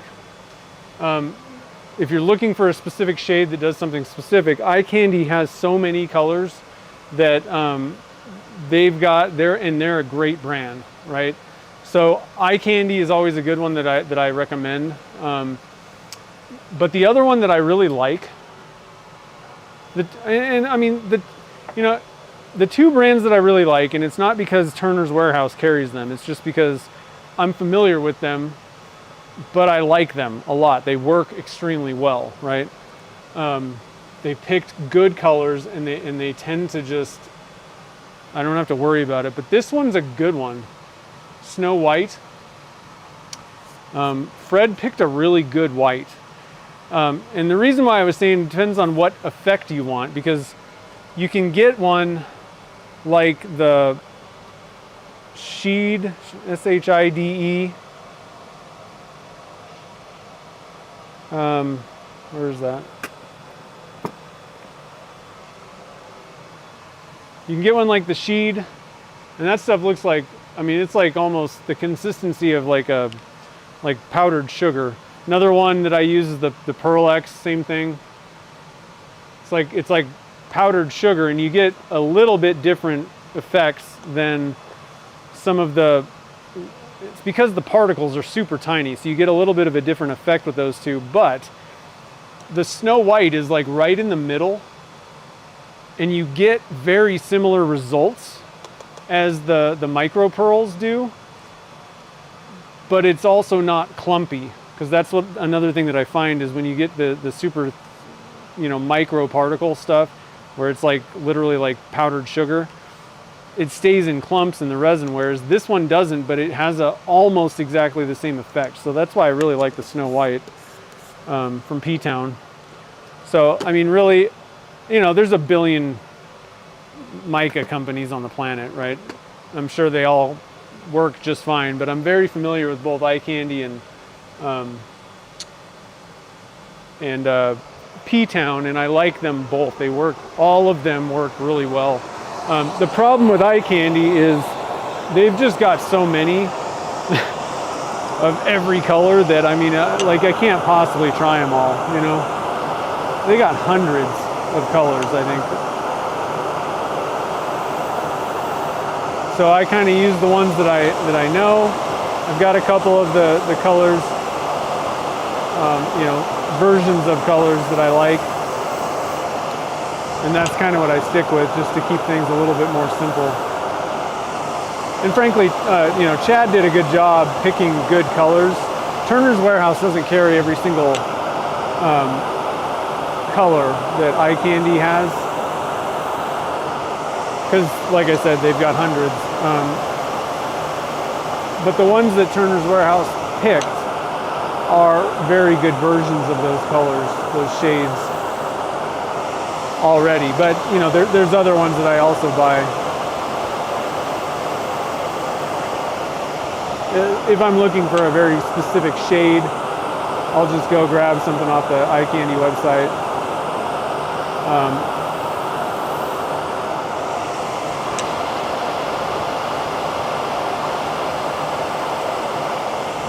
But I mostly use the ones that they have because they're all really good colors, you know.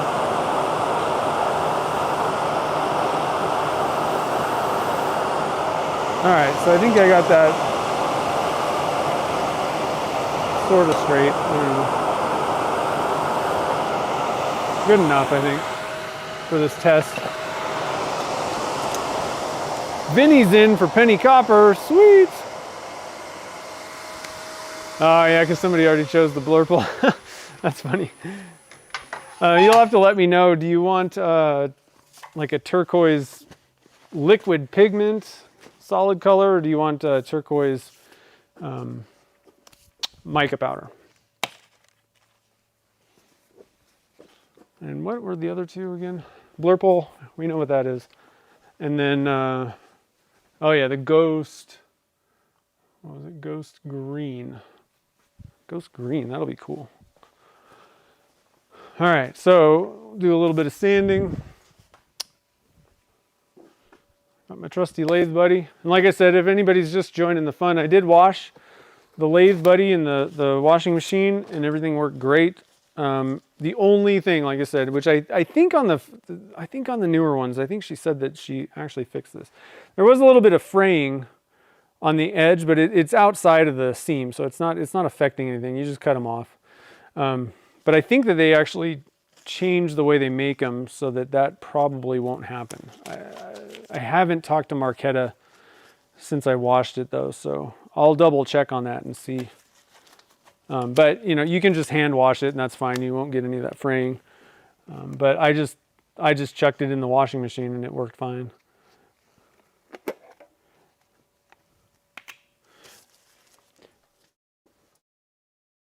Okay. Let's see what we got here. But so far, this thing's looking good. I think 2% is probably going to be fine. And again, you know, this isn't like a blanket statement for every single pen kit. There may be certain kits where, like most kits should work fine, but there may be certain kits where you know, the outside of the blank and the two, like you have to, like there's not much meat left basically on the blank. I would imagine the Sierra, I don't know. I don't know every single pen kit, but there may be certain kits where you're taking a little bit more material off. And in that case, you know, you would maybe have to add more than 2% to it. But I would imagine for, you know, for most of the colors that are out there, and this is kind of talking about like for future colors and stuff, I would imagine for most of them, 2% is probably going to be enough. 3% for sure. And like I said, the blues tend to be a little bit more transparent. Greens can be sometimes. But the other colors, like anytime you add white to something, so like lighter shades of things, usually you're going to have like a white in it. At that point, white really is opaque.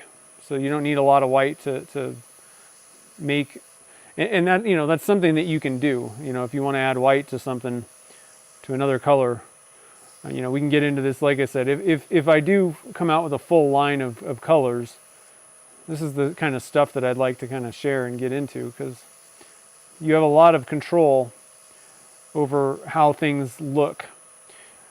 Sometimes you don't. If you're going for a specific tone and shade, you can't, there's, you know, you're limited. But like I said, I'll have to kind of go into that down the road later. It gets pretty complicated, and it would be better for me to not just ramble about it and confuse people, rather try and focus the thoughts on and put it together in a meaningful way, you know. A little bit better anyway.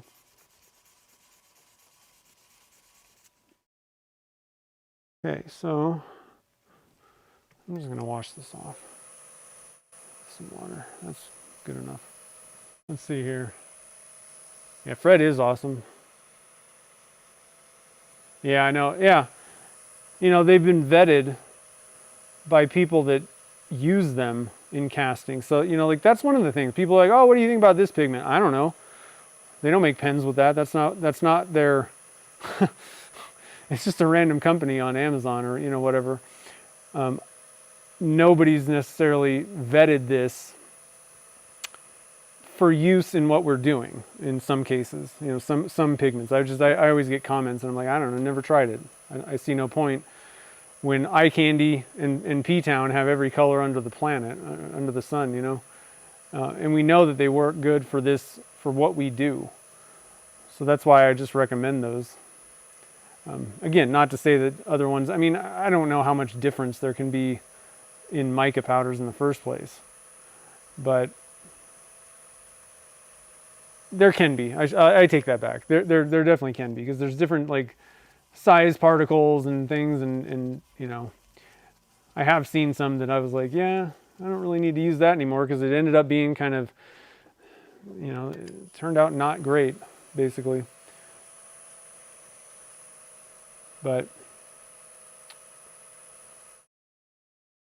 it's nice to know most of the stuff at Turner's Warehouse, they're not gonna bring it in or try and sell it if it's just junk.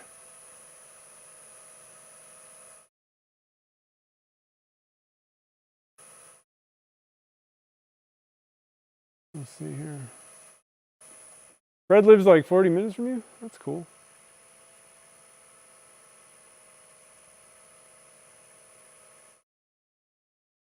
White powder coating.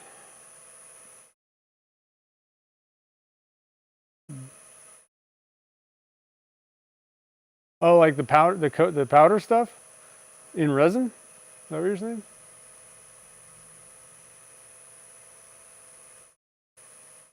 Yeah, penny copper is pretty sweet. I like those, the penny copper and the gold one, 14 karat nugget. They're pretty neat. They're very messy. They get all over the place. Very staticky. They look great. I know, there's not enough space. They have a lot on their website. And one other thing, you know, like if we all got together and we're like, hey, Turner's Warehouse, we really want this color. So, for instance, I think it was Mark, possibly. So I forget exactly who mentioned it, but I was talking about silvers, and someone was like, oh, you haven't tried Jungan silver from Eye Candy? And I was like, no. And I tried it out, and I was like, this is the best silver I've ever used, like ever. And I've been doing this for 15 years. Like, it's hands down the best silver on the planet. And so I mentioned that to Chad, and they brought it in. So you can get Jungan now at Turner's.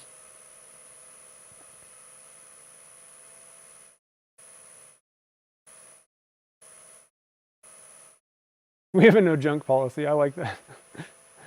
Yeah, what is everybody doing for Father's Day? I gotta pay attention. It shouldn't take this long just to quickly polish the Sierra here. So what happens, you guys get me talking, I blame you. In no way was it my fault. Okay. Let's see here. Yeah, so we are doing a barbecue, I think. Dependent upon my mom's feeling good. So like I said, this week has been just kind of a mess because my mom ended up having to go in the hospital. So I'm a little behind on the labeling with the pigments and all that kind of stuff and pictures, and because you can't really get that stuff done if you're not at the shop. But it should be cruising along next week, hopefully.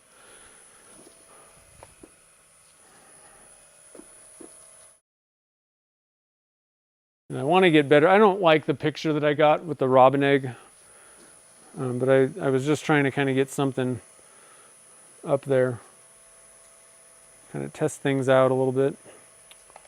So I do plan to get a little bit better picture when I redo them all. All right, so we got the lathe cranked up to about 1700 or so, 18. We got our magic juice rolling here. And like I said again, so I've mentioned this when we were doing the Army Green one.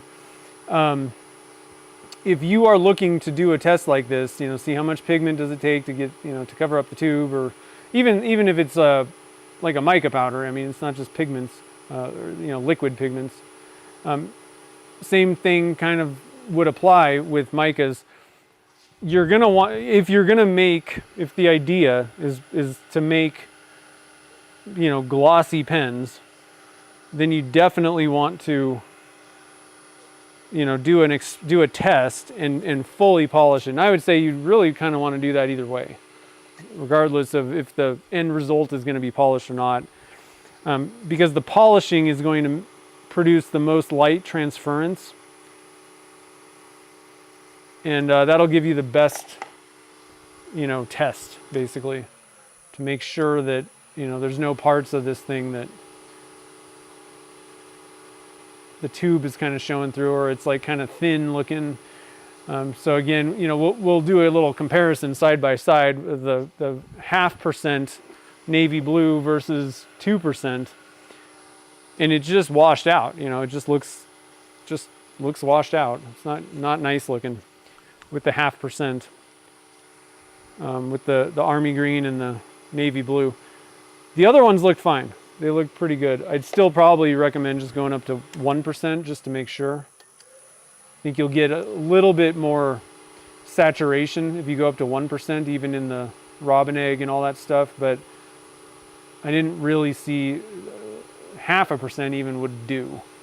But I think 1% is probably what I would recommend as the baseline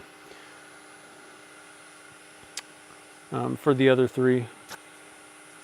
But I'm going to do a little experiment to kind of confirm that, because we only poured 0.5% and 2%. So I'd like to pour a 1% just to confirm my suspicions on the robin egg, watermelon, and coral.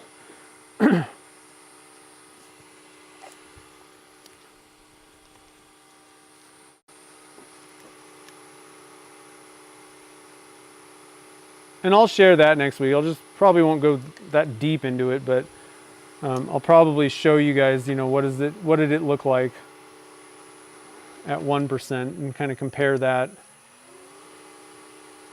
If I have time, I'll probably even turn the 2% on all of them, just to see if there's any change in the saturation level, you know, the coloring, how deep or whatever the color is. It's always good to get as much data as possible, but there's only so much time in the day, so.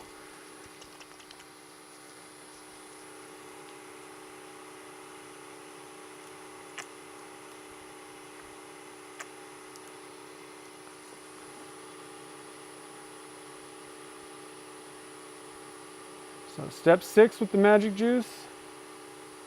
And then I'm going to stop and take a peek at the chat here. Man, just magic juice is great stuff. Son is meeting you at Chili's. Nice. Are you going to have ribs? Let's see, is there anything else? Yeah, well, that's what I thought. I thought it was Mark. That was one of the greatest recommendations anybody's given me. That Junkin is great. Randy's going to be trying to finish up your 5th fountain pen. Hanging out with your sister. That's cool. Hopefully some barbecue time and fresh air. Nice.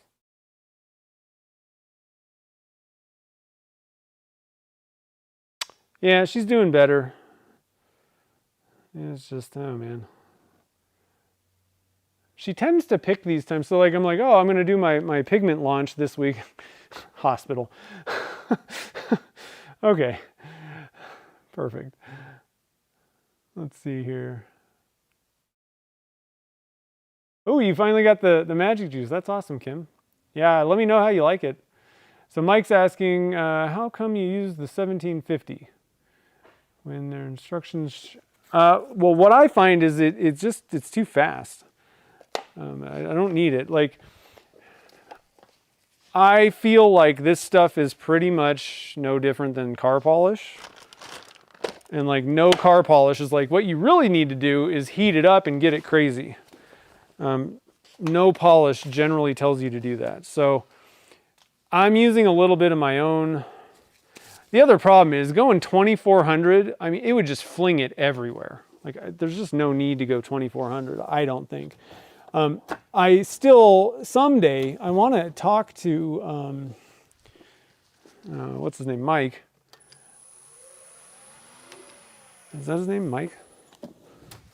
The dude from Stadium Pen Blanks that makes this stuff. I want to talk to him about some of this stuff, because I do have questions, but, I mean, I've been using it for years, the way I use it, and it seems to work fine. So I'm pretty happy with this. Let's see, I'm going to crank the light up real quick here. I'm going to switch to my other reader glass things so it's not blinding me. Yeah, that looks good. All right, so I'm going to turn that down just a little bit. We're going to go over to the other camera so I can hold both of these guys up. You can see better. Casting. And so what I'm going to do is zoom like I did before and just hold these guys. So once again, that one's the 0.5%, and I mean basically you can totally see through it. I mean I can see the scratch marks in the tube. All right. But again, okay, so 0.5, it's going to tint it. And at this, so one thing I do want to mention really quick. I was telling you that, you know, you can vary the amount of pigment that you put in and you'll get different results. The thing is, you're going to get this clear at like that thickness, okay? Try and get on camera here. So that's pretty thin. You know, how much resin is actually still left? It's pretty thin. So, you know, if you've got significantly more, I mean, even in the middle of this blank, the ends are lighter. And that's because it's thinner at the end. Hopefully that'll, You know, you can kind of see it's a little bit like almost looking turquoise on the ends there. It's thicker, and it's because there's just a little bit of a hump. So it doesn't even take that much meat to kind of change things. So don't expect like, oh, okay, well 0.5% is going to give me this result on like a kitless pen blank. Because you're going to leave probably a little bit more meat on there. So you're going to have to kind of experiment to get the exact result that you want if you're going for somewhat translucent. But, you know, in this case, I mean, this thing's looking, again, that's the shade, that's the color, the tint, let's say, that's what it should be looking like for the most part. And so this is 2%. And I'm not, I mean, there's no areas where it looks kind of thin or washed out or, you know, whatever. Like that's looking pretty good. If you want to be absolutely sure, no questions on the Army and the Navy ones, go to 3% and I guarantee you there's not going to be any possibility of seeing a tube. All right, that should make it opaque. For like totally. The only reason I would even recommend maybe going up a little higher, and I'm gonna have to do a little bit of an experiment with this, but I just want to double check and make sure that 2% is getting it to the most saturated that it can be. 3% may make it a little bit more saturated, but just looking at these, these are the colors that were intended to look like on the outsides. The insides, those look washed out and silly. It's not what they're supposed to look like. Okay, and then again, these are the first ones that, the other three colors. And for the most part, so this was 0.5%. So these ones that we just turned, and the only reason I turned the 2% for the blue and the green is because these at 0.5% turned out not good, which I expected. All right, I didn't think that was going to be enough for those two colors because they tend to be a little bit more see-through. But for these three, 0.5% was pretty decent. I would most likely recommend going up to 1% though. Especially, you know, like I can see little areas on the ends of the pink watermelon. There's areas, like I would definitely go to 1% on the watermelon for sure. Probably on the coral. There's just a couple areas where, and I don't know if that's coming through on the camera, where it just, there's like splotchiness kind of going on the ends. See that? That means that it's a little bit transparent there. So 1% on the pink. You can also see it on the coral. Same type of, which side is, I'm gonna flip this around. I was seeing some splotchiness.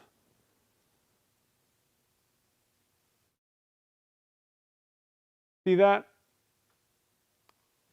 So 0.5 is just really not enough if you want to fully hide the tubes. Now, holding this like at arm's length, you can't really see that too well. Well, this one you can. So 1% for these two. You could probably get away with 0.5% on the robin's egg, but I would recommend just going up to 1, and you should be good. I am going to do an experiment. I'm going to pour some blanks at 1%. To see how those turn out. I don't think 1% is going to be enough for the blue and the green though. So there you have it.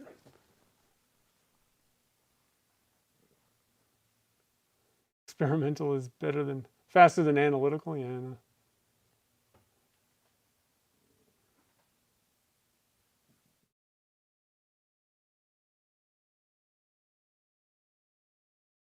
Well, so the problem is, you know, Chad's selling so many different things. Like, there's no way you could expect a retailer to have all that stuff. You would hope the brand might do that. The thing is, I know, you know, and if I came out with a full line personally, I kind of know, you know, they kind of fall into a couple different categories. Like I said, the more white that gets added to a color that you mix up, the less transparent it's going to be. White is just very opaque. So I could probably personally, just doing these tests, I could probably categorize, you know, put pretty much every color into one of 3 categories. You know, this category, You know, the blue and the green, there's a lot of them that are very similar to that. And then there's a couple like yellow, like I said, that is by far, and I would say that in most cases, that's probably going to be for any liquid pigment. So Divine, eye candies, pasty, you know, cups, whatever. Like pretty much any of these things, they all tend to seem to work about the same as what I've, you know, the ones that I have used operate very similarly to the ones that I'm selling. And I don't have a clue what, you know, manufacturer or other companies are using or whatever. I know what I'm using, and I've tried some other ones, and they seem to kind of, you know, blue tends to be similar no matter which one you're using.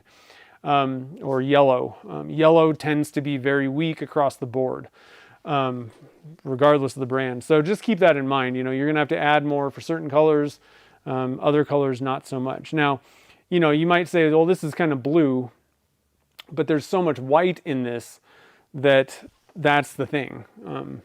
But the problem is you can't add a ton of white to every color. You're not going to get a navy blue by adding a bunch of white, you know. So that's what I was saying. There's a lot of like trickiness that comes with this, you know, the colors that you can get with these things. But anyway, so let's see here.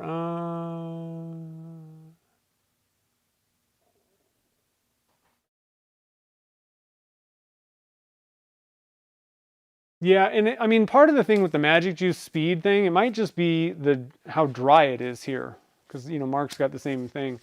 Maybe if you are in like 60% humidity, 2400 works better, but I find that these things tend to be very kind of quickly dry, and then it feels like you're just like burnishing it in. And I don't know if that's how it's supposed to work or whatnot, but I'd like to talk to, what's his name?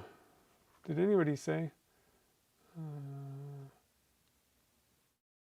Mike, I think it's Mike, isn't it? I just totally went blank on his name. I keep forgetting. I haven't talked to him for a while. Anyway, over at Stadium Pen Blanks. I'd like to kind of talk to him about it and just see if there's a rhyme or reason if I'm doing things right, or if it's like, well, he's like, whatever, I don't know. We just had to recommend something, you know. Yeah, 0.5%. Well, so, you know, and here's the thing though, you know, so we did this test for pen blanks, all right, with a tube in the back. If you're making a stopper and it's going to be really thick, you're not drilling it out and it's super thin, you don't need to add 2% or whatever. You know, again, it does go back to the mica powder stick test a little bit. A lot of times if you're making like a stopper, whatever it looks like in the cup is probably what you're going to get in the stopper because it's very thick. And so you've got a bunch of these little particles that are all stacked, you know, back to back for like an inch or so through the blank after it's turned. But when you've turned it down to such a thin amount, there just aren't enough little pigment particles per like square inch or whatever to block the light. So you've got to add lots and lots of that stuff in there so that you've stacked up those little pigment particles.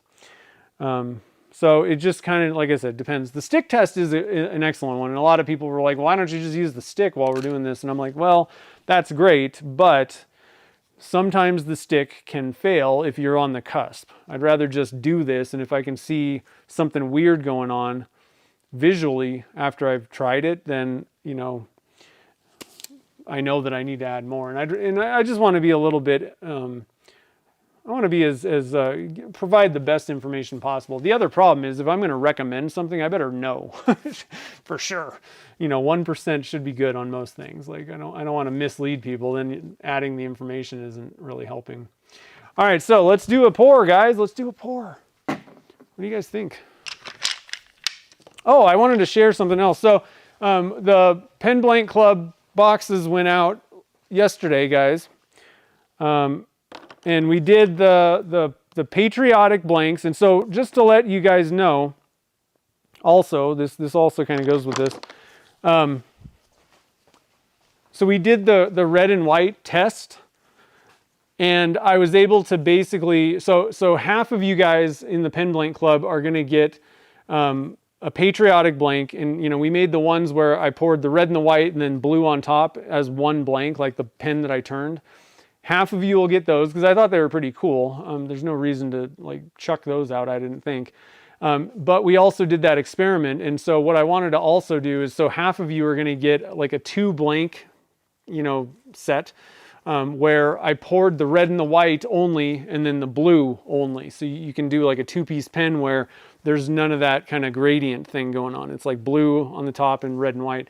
But what I used was pretty much, you guys should, that got that in the pen blank club should get the ones where there's like really a division of red and white, like the test that we did. So I wanted to mention that. That's one of the blanks, and then the other one's a mystery, and I'm pretty excited about this. So I am going to share. I kind of, part of me wants you to just see it, like open the blank, open your box and be like, whoa. But I thought it'd be kind of cool to just share it real quick here.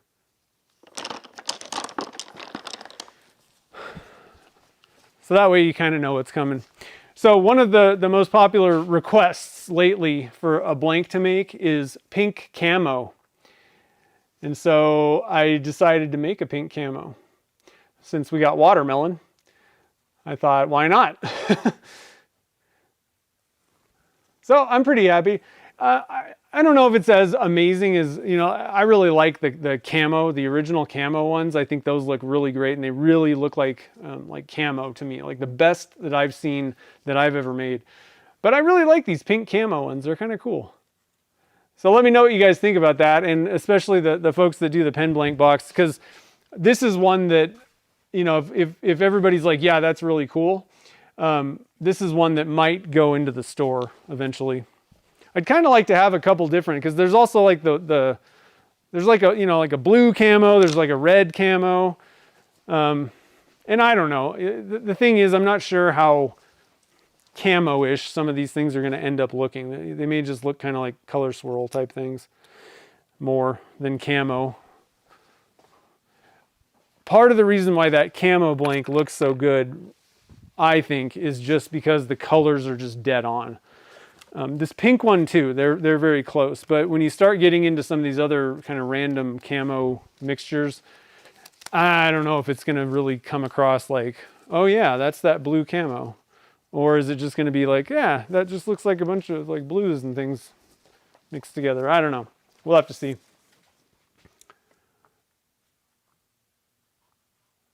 Nice.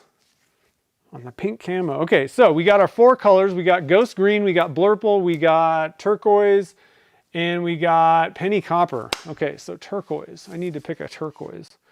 I think we're going to go with, let me look at this real quick. Everybody loves this turquoise.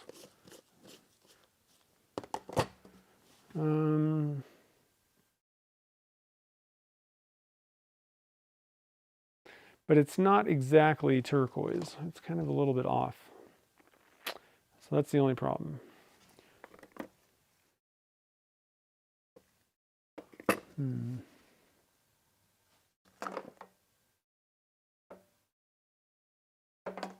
Turquoise is such a weird color sometimes. Like everything kind of looks like turquoise to me when when I say turquoise. I don't have that color. We got a really pretty good turquoise that I mixed for one of the blanks, but I think what I'm going to do, I really like, yeah, I think we're going to go with, partly because I actually haven't seen this one, I think we're going to go with the P-Town turquoise. I don't know if it's exactly the turquoise that you had in mind. It's a little, like I said, it's a little bit like maybe not like, I don't know. It may not be the turquoise that you have in mind, but a lot of people love this color, like really love it. Like it's got like a cult following, and I haven't used it much. So let's go with turquoise, and then we'll see what this turquoise looks like. How about that? And we'll see if it's worth cultishly following. Penny copper, where's that? Galactic. Let's see, I don't have a. Do I? I'm going to have to use an interference green is technically what it is. It's the same thing as ghost green. That just means interference. It's just, I don't have an eye candy ghost one. There it is, penny copper. Blurple.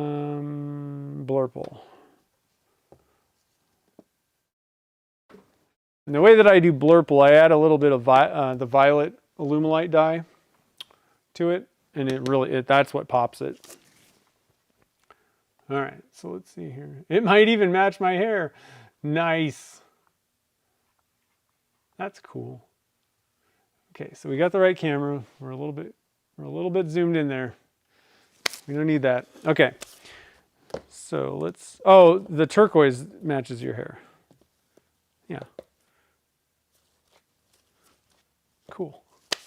Okay. So let's do let's do it. Let's just go for this, guys. We're going with the beast. So I started the stream late today because I was like in the middle of a pour that I kind of screwed the timing up, obviously on.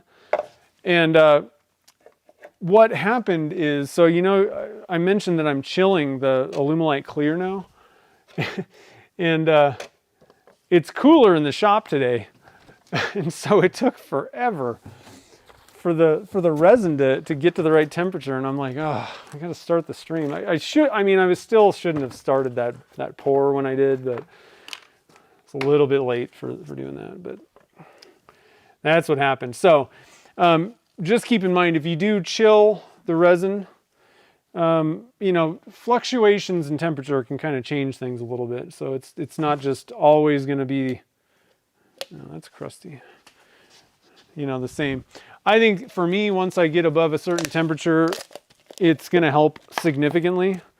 But I will have to slightly adjust things, I think. I was hoping that I could just kind of keep it the same all the time, but it doesn't, it seems like I don't know, it's almost kind of weird. It seems like sometimes it's like, well, feeling pretty good about it, and then other times not so much. But the one thing I will say is chilling the resin, I'm getting much better consistent results, especially, I was never having an issue with mica powders for the most part in the summer when it started getting hot. However, I will say I'm getting much better results with the chilled resin with mica powder. But if you're trying to mix together liquid pigment colors only vertically, I highly recommend, if you have the means, to chill the resin if it's warm in your shop. Like if it starts getting above, I would say you're probably fine not messing with it up to 75 degrees Fahrenheit. I really never found that I had an issue with that, leaving it sitting on the counter. Where things started going awry is anything pretty much over 75. It started getting really tough to get consistent results. It just never really thickened up to the point. What I was having a problem with was to get it thick enough. I didn't have enough, even if you got rid of the 12 blank thing, there wasn't enough time to go through the whole thing, maybe use a stir stick and all that, like to get things through. By the time you were done, it was so thick that it was you're blowing the pour kind of thing. So it shrunk the window of time that I had to, like the gel period, at the end of the working time, too far, to the point where you couldn't get very good results. Like I said, mica powders I never had a problem with. It was still fine, because they just don't tend to bleed as much, and you can get away with pouring at a slightly lower temperature. But with the liquid pigments only, it just wasn't really working for me. Okay, so I gotta write down notes. What am I doing? This is what happens. I start talking. Okay, so today is 6/14. Let's do some notes. We're doing fun pour, chat colors. This is going to be a fun one. I like this color choice. All right, so we're using my the Beast, and this is available. It's a P-Town mold, but you can get it at Turner's Warehouse if you want to get it. And we're using the slow set chilled. That's another thing that I'm adding to my notes, because if I was using the regular set, this would all be different. Or not the regular, like if I was using Alumilite Clear Slow, but it had been sitting out on the counter, these numbers and things, that the temperature would be a little different. It keeps it thicker for me. So I'm actually, while I'm doing this, I'm actually going to put it back in the fridge, because I don't want it just sitting out. That's the point of it being chilled. While I'm kind of explaining this, so for anybody that doesn't know, so I'm putting the resin. I have this. I bought this to store cactus juice in the summer. I was putting the Alumilite White in there because that stuff has such a fast working time that chilling it gave me a little more working time. I never really did this with Clear Slow. I left it out even throughout the middle of summer when it would hit like 90 in here. And I generally got reasonably decent results. I mean, I didn't like it. It was definitely like thicker. I got better results in the winter time. It's definitely more consistent. But like I said, I was having issues with those team color blanks with just the liquid pigments alone. They were starting to look a little bit muddy. And that wasn't happening when it was like 68 degrees in the shop and I was leaving the resin out. So I decided to try chilling the Alumilite Clear Slow, and I will tell you that is a much better, I'm getting way better results when it's warmer in the shop with it chilled. And I may just leave it in there anyway. I don't know. The one drawback with Clear Slow, if you chill it and it's not particularly warm in your shop, like below 75, then you're gonna be sitting there waiting longer to be able to pour it. It's gonna give you a longer working time for sure then. So if you're not dealing, like I said, I think 75 degrees is kind of the cutoff for me. If it's above that, I would rather use the chilled stuff. Definitely once you hit like 78 to 80 degrees, chill it and you'll get better results. It keeps it thicker when you're pouring. It gives you a little bit more of a gel period time. And it will keep colors from bleeding, you know.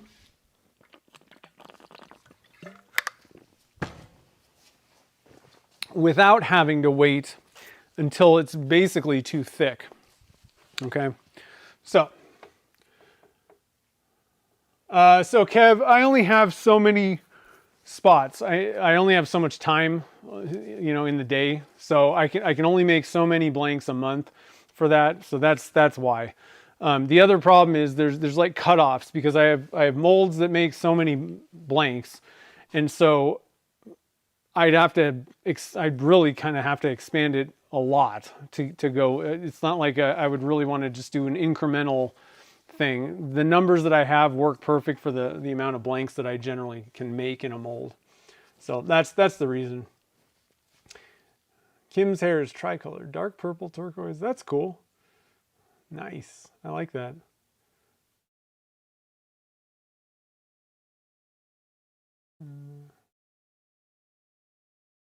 I cast human hair once. I cast Scott Grove's hair. It was gross. Don't do it. He made me do it. I was like, I don't really want to do this. Even and this was at the time where I was like, oh, I'll stick anything in resin. Hair, I was like, this isn't cool. So let's go.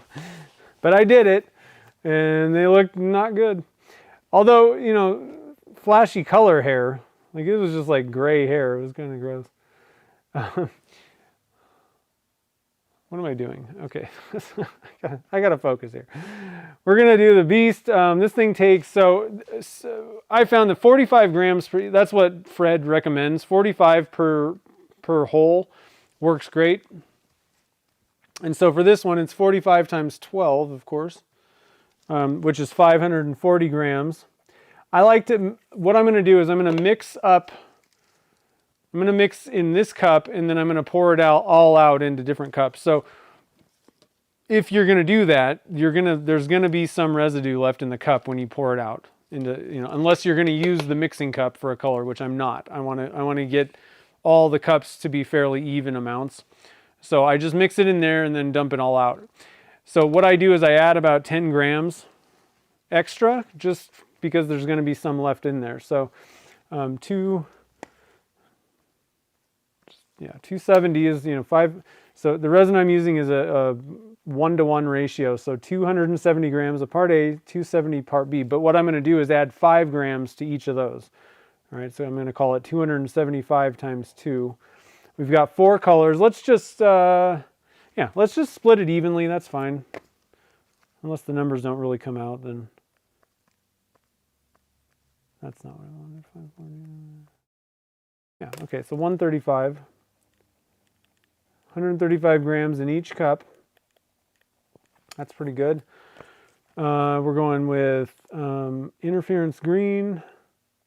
And like I said, this one, this is Pearl-X brand, wherever it is. But I mean, it's effectively the same thing as Ghost Green. I just don't have Ghost Green on hand. And we're going to add a half teaspoon. We're going to go with turquoise, P-Town, half teaspoon. Penny copper, we're going to do a full teaspoon. I like to load up that stuff. And then blurple, we don't really need that much blurple. Blurple goes a long way.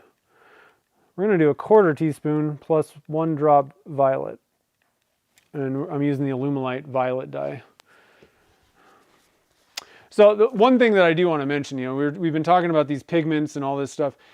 If you are, the Alumilite dyes are totally different. They're totally transparent generally. Most of them are going to be a totally transparent dye. So that none of the experiments and things that we did apply to that. Aside from like maybe white and black, their fluorescent line, like you can't add, there's not enough. It will never become like opaque with the fluorescence, okay? It'll be pretty, you can get it somewhat opaque, but it's kind of semi-translucent. And then black is really opaque. It doesn't take a lot of black when you're talking about the Alumilite dye. To get it fully opaque, you probably like 0.5% of that is probably plenty, 1% for sure. And then their white is a little bit weaker than like mine is going to be, like Divine Pigment. A lot of the other liquid pigment companies, typically the white is actually stronger from other ones. I don't know what the deal is with Alumilites, but then the reverse is true with blacks, so it's kind of a weird thing. Yeah, and then we're just gonna use my regular stick to swirl it.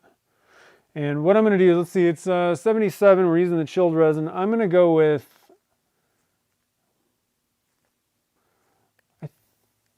I don't know, 100 to 105. Actually, I think 100 degrees is going to be fine. 100. That's the temperature that I want to pour at. I think that should be plenty.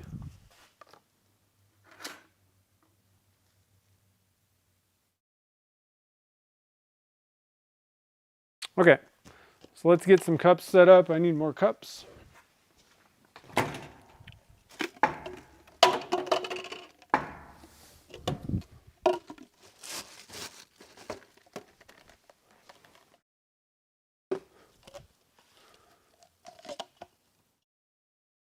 And I'm going to preload these guys for the most part. Got some turquoise there. Is there any? Yeah, I've done ashes before. One of the coolest ones that I did, Carl Jacobson sent me ashes from Mount. What is the volcano? I know that's not like human remain or whatever. But that was a really cool one. Mount,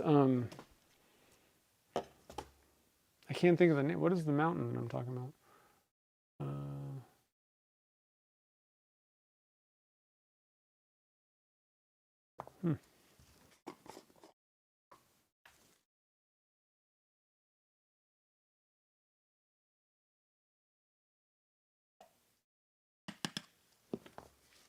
St. Helens, there we go. Thank you. I was like, someone will answer. I was like, Mount Whitney, no. Mount Shasta, no. Mount Olympus, no. Mount Baker, no. Mount Rainier, no. I know all the other ones that are in that area. I just couldn't think of the one. So that was a pretty neat one. That one thing, if you do end up getting like a volcanic ash type thing like that, that stuff is heavy, like really heavy. I mean, it's like dumping rock, which is what it is pretty much, but very heavy. So you have to really figure out like a strategy on that, on something like that.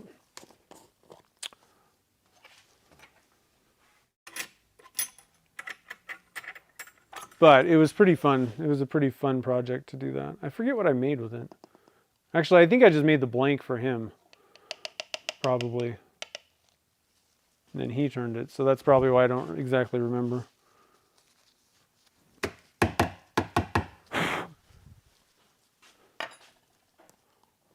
Possibly a stopper. I don't know. He might have done something bigger with it. I'm not sure.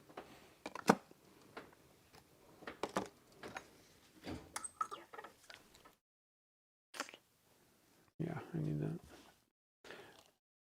Not there. Okay. Get these things aligned here.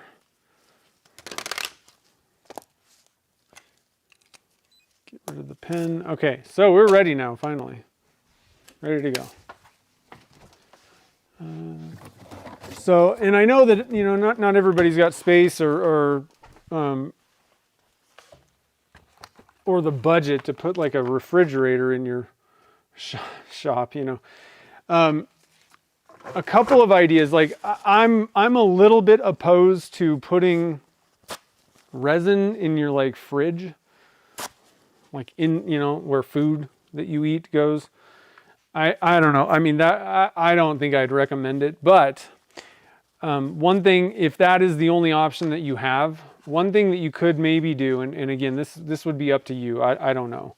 I don't know how I'd feel about it, but maybe you could get like a half-gallon jug or something like that, or something smaller, or a gallon, whatever, but like Ziploc the entire jug and then put it in the fridge. You know, I don't know. Spouses may not love this idea. If possible, like, so other alternatives, like I said, I don't know how much I recommend putting it in your like real fridge, but you could maybe find like a used mini fridge somewhere. That, especially after like right now, I bet you mini fridges, like college students moving out, I bet there's like a flood of mini fridges on Craigslist.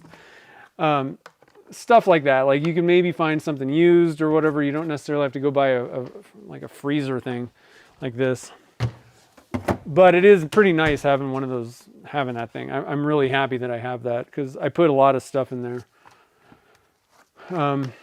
But there, like I said, there are other like alternatives. You can maybe even just do something like a cooler with ice in it or something, you know. You'd have to really kind of monitor that a little bit more, but because you don't want to freeze this stuff. And even if you do get like a fridge or something like that, I definitely recommend getting a temperature controller unit. I leave mine at about 55 degrees. So it's not, you know, it's not like a fridge like 40 or whatever they run at. 55, I don't think you need to go much lower than that.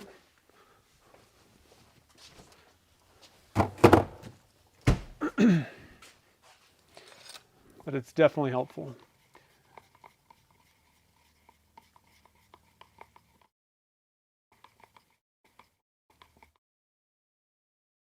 It's still going strong. That's awesome.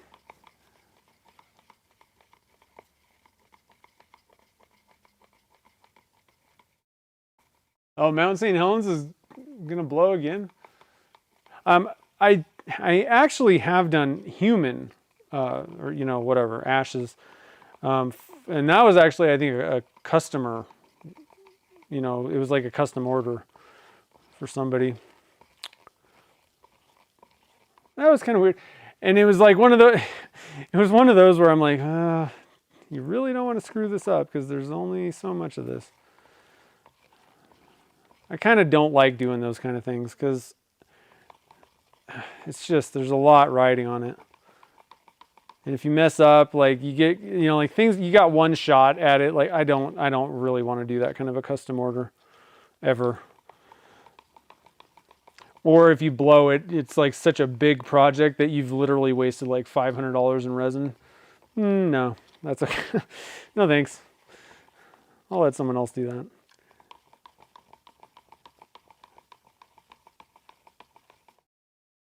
I like just experimenting, like, you know, if it goes sideways, whatever. Try again tomorrow.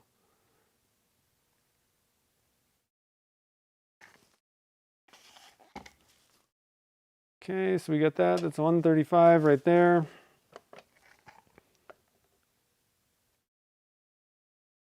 And you can alter this, you know, you don't have to like measure this out and all that. You guys know that I'm OCD about it, but you're never going to see Chad measuring out how much resin he's putting in all these different evenly amount colors. He just goes for it. I just don't have that kind of freedom.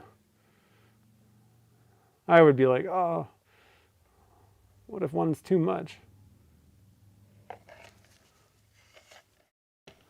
I went over, one gram over, guys.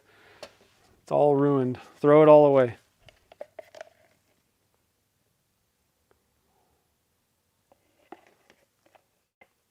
And so part of the reason why I'm doing it where I'm not using the mixing cup, I think in this case I really could have. But what's nice is keeping all the cups, the amounts in each cups even, like the same.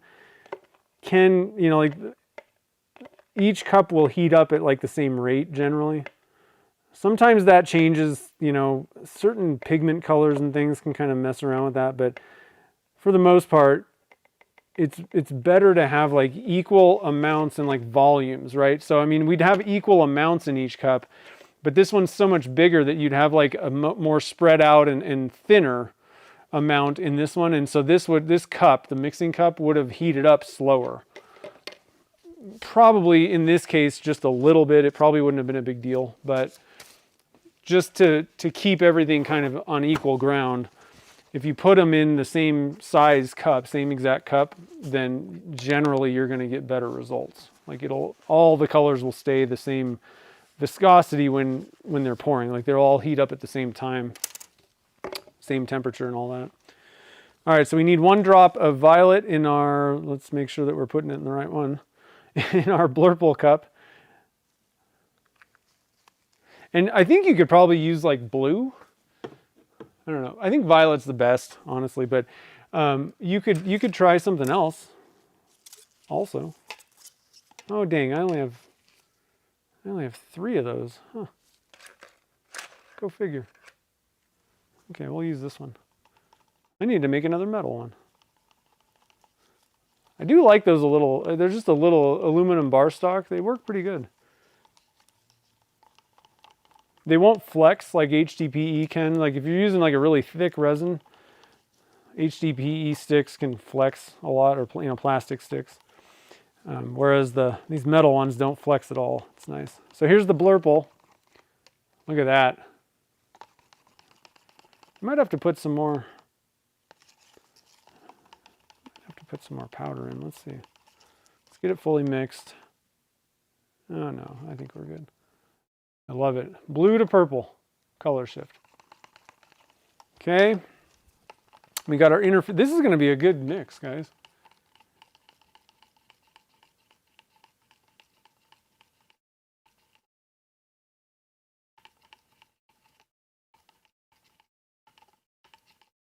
Oh, IG.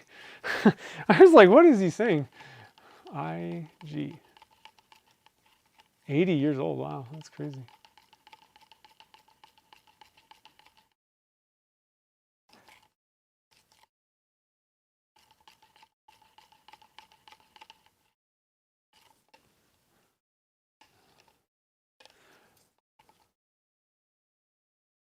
Yeah, well, I mean, a pen, if you use pens more than you would wear a ring, maybe, like that idea. The thing is, like, you can put these ashes in the thing. It's not going to really look like anything, probably. You know, I mean, from like looks perspectives, I don't know that they're going to look great. It's just the idea that, you know that's in there. But I don't know, maybe I'm wrong. Maybe they do look better than I remember, but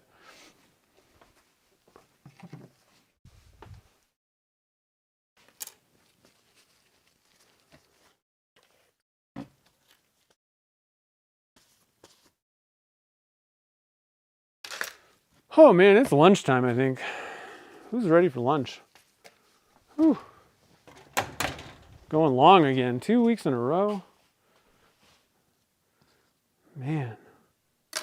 We had so many experiments though, you know? Had to share all that stuff, and so you know, again, so let's see. I'm gonna take the temperatures of these. These are pretty cold. So like I said, when you're right now in my shop, it's only 77 degrees. Oh, it just went to 78. So we're almost getting to where it would be actually really worth doing. Again, I don't necessarily think for mica powders that I need to have chilled resin. I never did it ever in my life. But I'm trying to make these team colors, and they really aren't working. So this stuff is, let's see here. This stuff is like 70 something degrees, 76 right now. Had I used slow set clear that was sitting on the desk here, wait, yeah, 76. You know, the temperature right now would be a lot higher. So I want to kind of talk about that. So some of the drawbacks, some of the characteristics of doing it this way, we're going to have to sit here and wait because the working time has been extended. And so if it's not pretty hot in the shop, like over 80, I have to kind of sit and wait. But what we're doing by putting it in the fridge, all right, it's really, again, it's really not the temperature. To kind of maybe get that a little bit out of your mind about like what the temperature actually is. What I'm doing is, I mean, it does have to do with the temperature, but the lower the temperature that it's being stored at, the thicker the viscosity of the resin just sitting there in part A and part B in the jugs. So we're already starting with a thicker viscosity, right? Because that's really what we're waiting for. By waiting for 100 degrees or whatever it is, that's just a sign. It's not really the temperature that I care about. It's that when it gets to 100 degrees in the cup, it's thickening up because as the working time goes on, it's slowly turning solid, right? So that's just like a speedometer kind of thing. Like it's an indicator of, okay, based on prior attempts, this is the thickness that I want at 100 degrees. So if you do it this way, it's going to throw the numbers off if you already had set numbers with your resin just sitting out, at room temperature. But my problem is we don't have an air conditioner in the shop. We have a heater, so in the winter it never drops below 68 and it never goes really above 70. So for 3/4 of the year, everything's great and I know the numbers and everything's fine, but then we start getting into the spring and in the in-betweens, temperatures are fluctuating, and then once we get to the summer, it's really hot. So if I just left the jug out on the desk, it's going to be super thin viscosity. And what I was finding is I couldn't get it. I couldn't wait long enough and still have enough time to get the results that I wanted. I'd have to pour like 4 blanks at a time maybe, and that might work, which I'm not going to do. So just understand that, like if you do decide to try and chill this stuff, it's going to slightly change the dynamics, but I find that it's a lot easier because basically you're just shifting it to an easier version. Let's say when it's thicker, you get easier, better results trying to swirl resin up. And again, that's the point is trying to, it's much easier to get better swirling without any bleed, or at least with minimal bleeding in some cases, the thicker the resin is. And so this has been working, again, like with the numbers that I'm dealing with. The fridge is at like 55. So I'm storing it at 55. The temperatures in the shop would vary for me between like 75 and 85, maybe 90 a few days. I don't know if I even really want to be in the shop casting if it's above 85, but that's the window. And I think that this is going to work out really good. It's definitely been helpful for me. So I just wanted to kind of share that. Your mileage may vary, but all right, so let's go back to this view. We're looking at like 80 something here, 84, 85, something like that. So here's that turquoise. It's a pretty cool color. It's kind of got a little bit going on. It almost has a little bit of shiftiness to it, you know, like depending on how you're looking at it, it's kind of got a couple things going on. Pretty cool. It almost has a little bit of the beetle blue thing or whatever. Macaw. It's got a little bit of weirdness like the macaw does. That one's got some kind of shiftiness going on when you're looking at it in the cup. So another thing that might help you guys, you know, when you're doing this stuff, it's kind of nice to know, like, okay, at what temperature and what circumstances. You know, I take the temperatures like 89 degrees in the cup, and that's what it looks like coming, like that's kind of a viscosity test, right? How thick is it? How thin does it, if I did that, if this was a cup of water, it would just like fall off basically, where this is kind of sticking to the stick. And it you know, so it's kind of helpful to look at that and understand, you know, the viscosity in terms of like, how does it act at what temperature, you know? Just in case you run into a situation where things change or, you know, whatever, it's kind of helpful to understand, like, what am I looking for? You don't have to be as reliant on the, like, strict numbers. Sometimes I actually kind of change things. I'm like, I write something down and this was working, but I'm looking at what's going on in the cup and I'm like, man, that just seems too thin. I think I should wait, you know?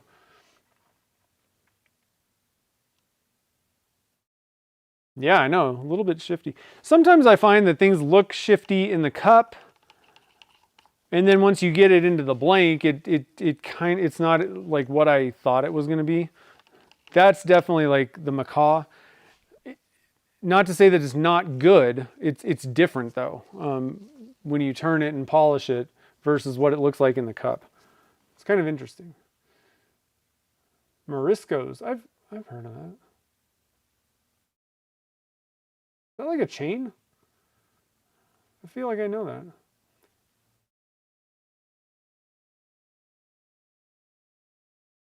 Kev, I have tried everything with blue and yellow and there's no way. I mean, literally, I've had it where it's setting up. One of the colors is setting up, like hardening, and it still caused bleeding. So I've given up on that. And that's, like I said, with like the liquid pigment thing. Actually, Chad sent me an Instagram reel. Yeah, I don't know, like a month ago or so, a few weeks ago, where they were doing silicone. Okay, so like, you know, like rubber, silicone rubber. I mean, this stuff was where they're like mixing it together. Okay, this was almost, think like polymer clay is how this stuff was acting, like big thick shit, or like pizza dough. Right? I mean, it was like hard, like it was like a solid material. Okay.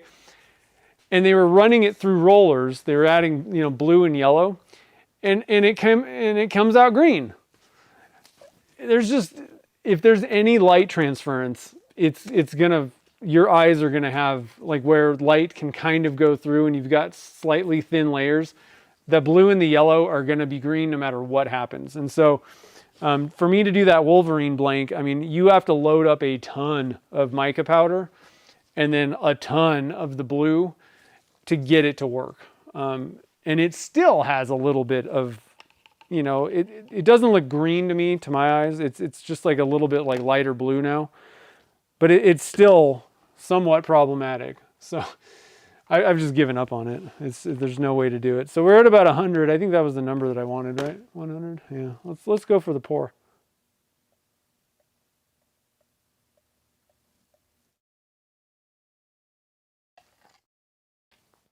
Let's do it.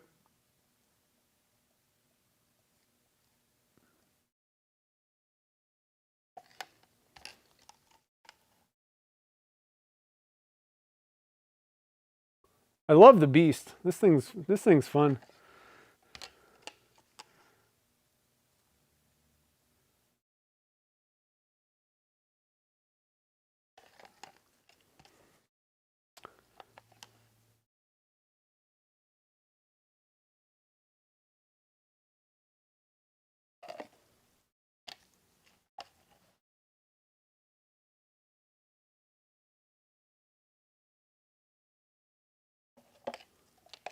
Whoa.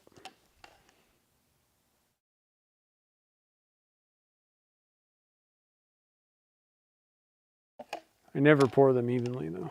That is one thing that there's always like one that's totally full, one that I'm like, oh, I think I need to pour like 3 more rounds into this hole.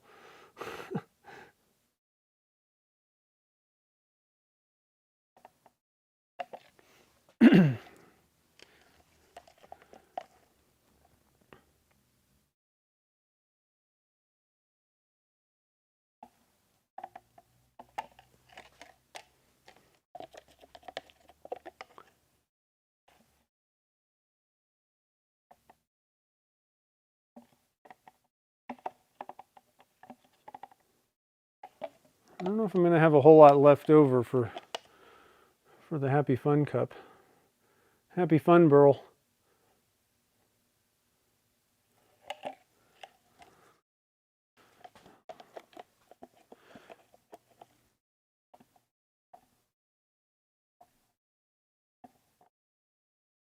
I think I'm missing the hole there. Okay. Come on. Okay. So we got that thing filled up. We'll take our, this thing's way too long for this mold, but that's okay. Take our stick.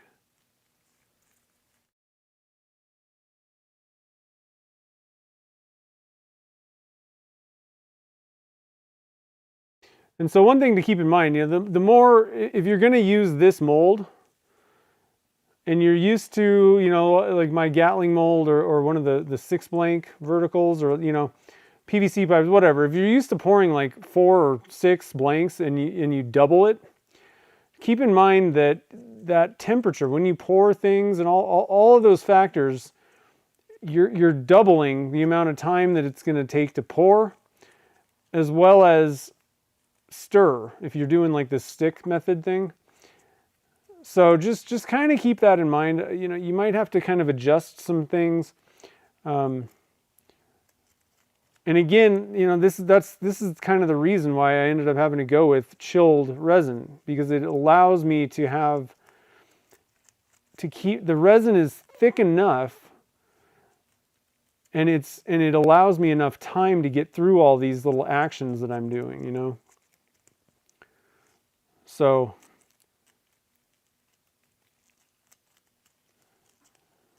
everything, and I mean, even it also matters, like how many colors are you mixing up and doing all this stuff? How many different colors are you going to need to pour?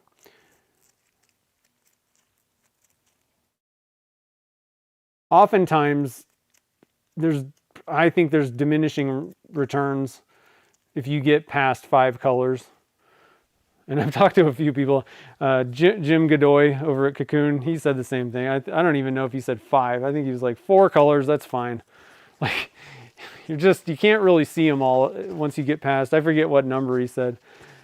And I was like, yep, that's how I feel too. People are like, oh, 10 color pour and this and that.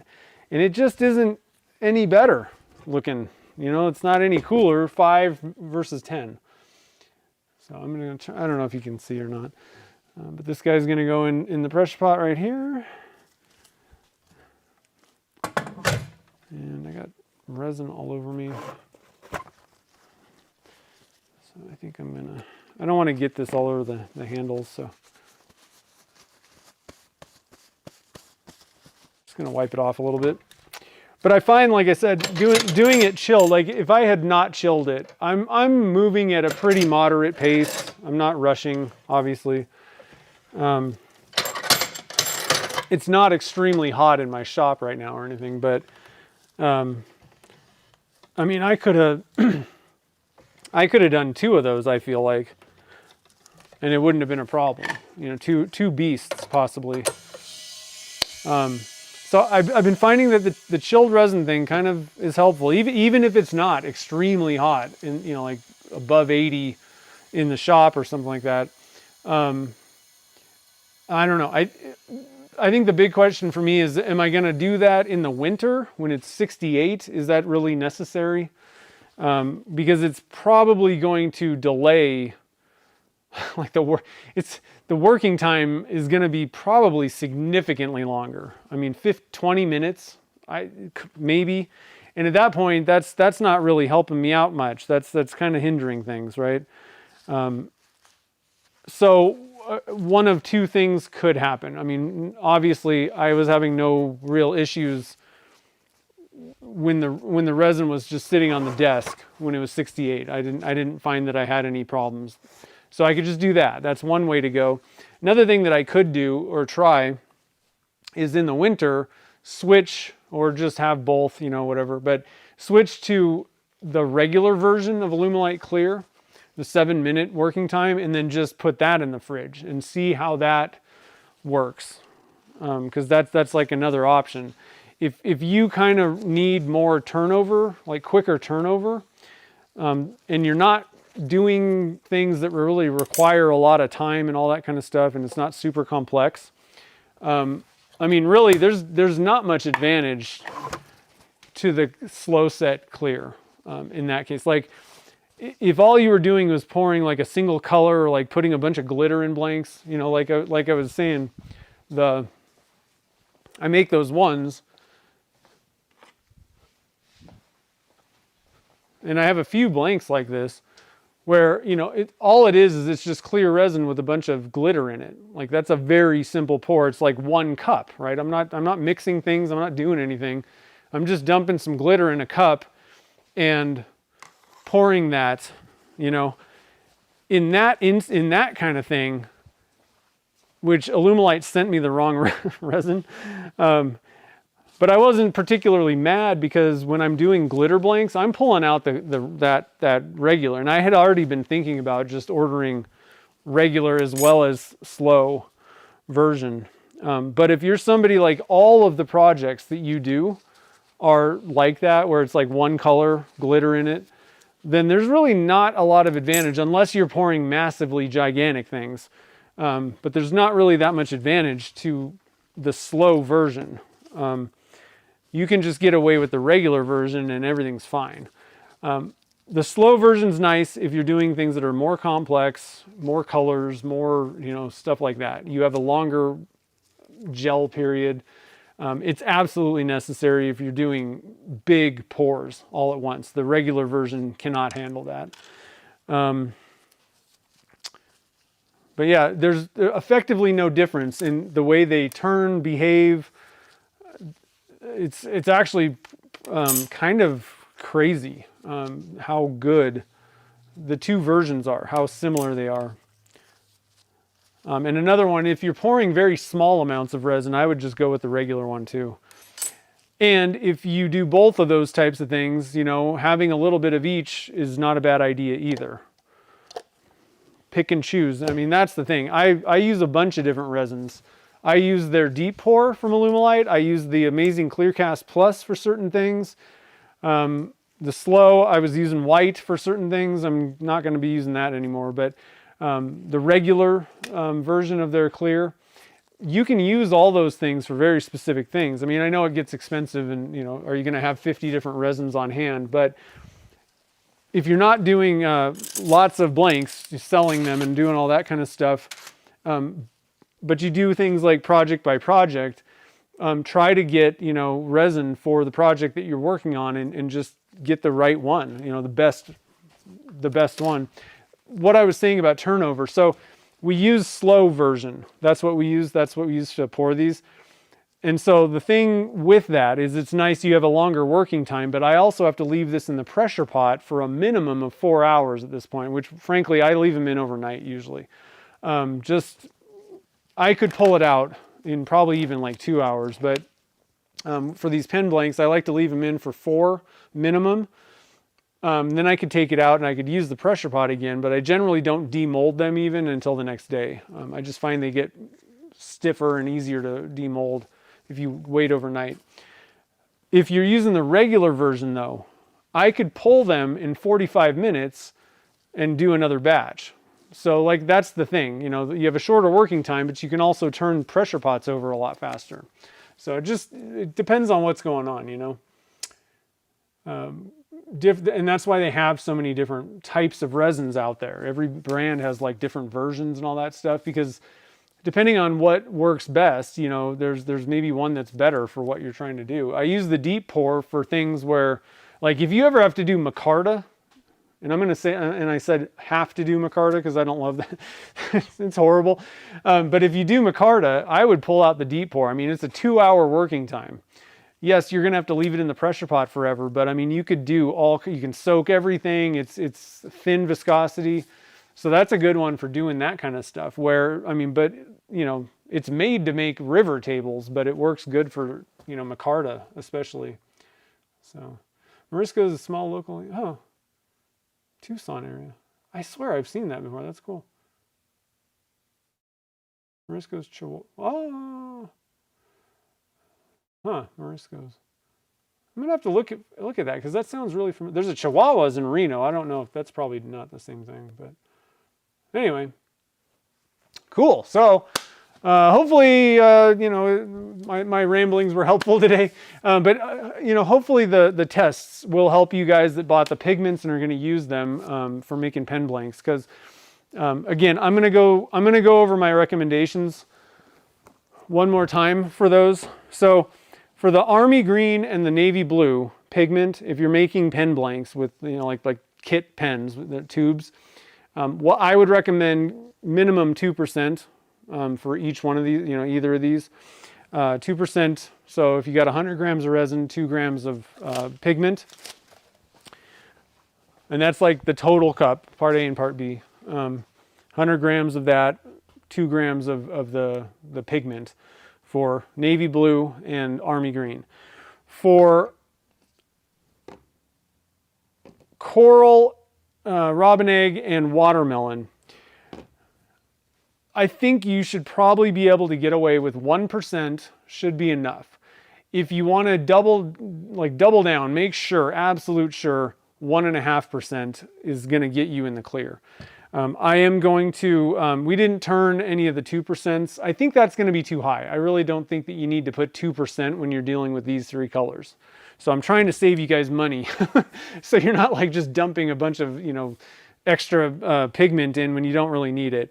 The one that's the most opaque is going to be the robin egg. I mean, I think you could get away with 0.5% and probably not see the tube in anything. But I think you're better off to just go up to the 1% on this, and absolutely for sure you're good. For these guys, I think 1% is going to be good, but I'm going to do a pour and do the same exact experiment, put a tube in, turn it down, and just make sure that 1% is enough. It may be that 1.5% just is better. Like you get that full saturation in the color and everything. I think 1% is good, but I'm just going to do a double check kind of thing, experiment to make sure that you don't need to go to 1.5. So not too bad. I mean, if you're doing kit pens, it's not like you have to, you know, I was talking about for doing color swirls in the blanks. That's kind of a different story. Then I kind of recommend going higher if you're just mixing these pigments together. And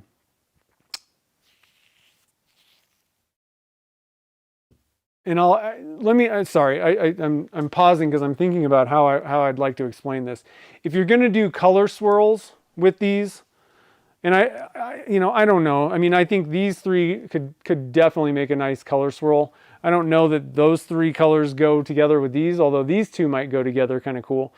But I would recommend, if you're trying to do color swirl blanks with these liquid pigments, with other liquid pigment colors, I would recommend going up to minimum 3%, but maybe even 4% with the navy.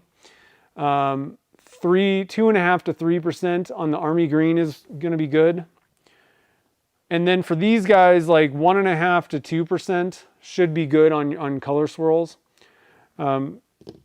Generally, the more pigment you add, the more opaque things get, the less they tend to bleed together. That's why I'm kind of giving you, there's like two scales here, but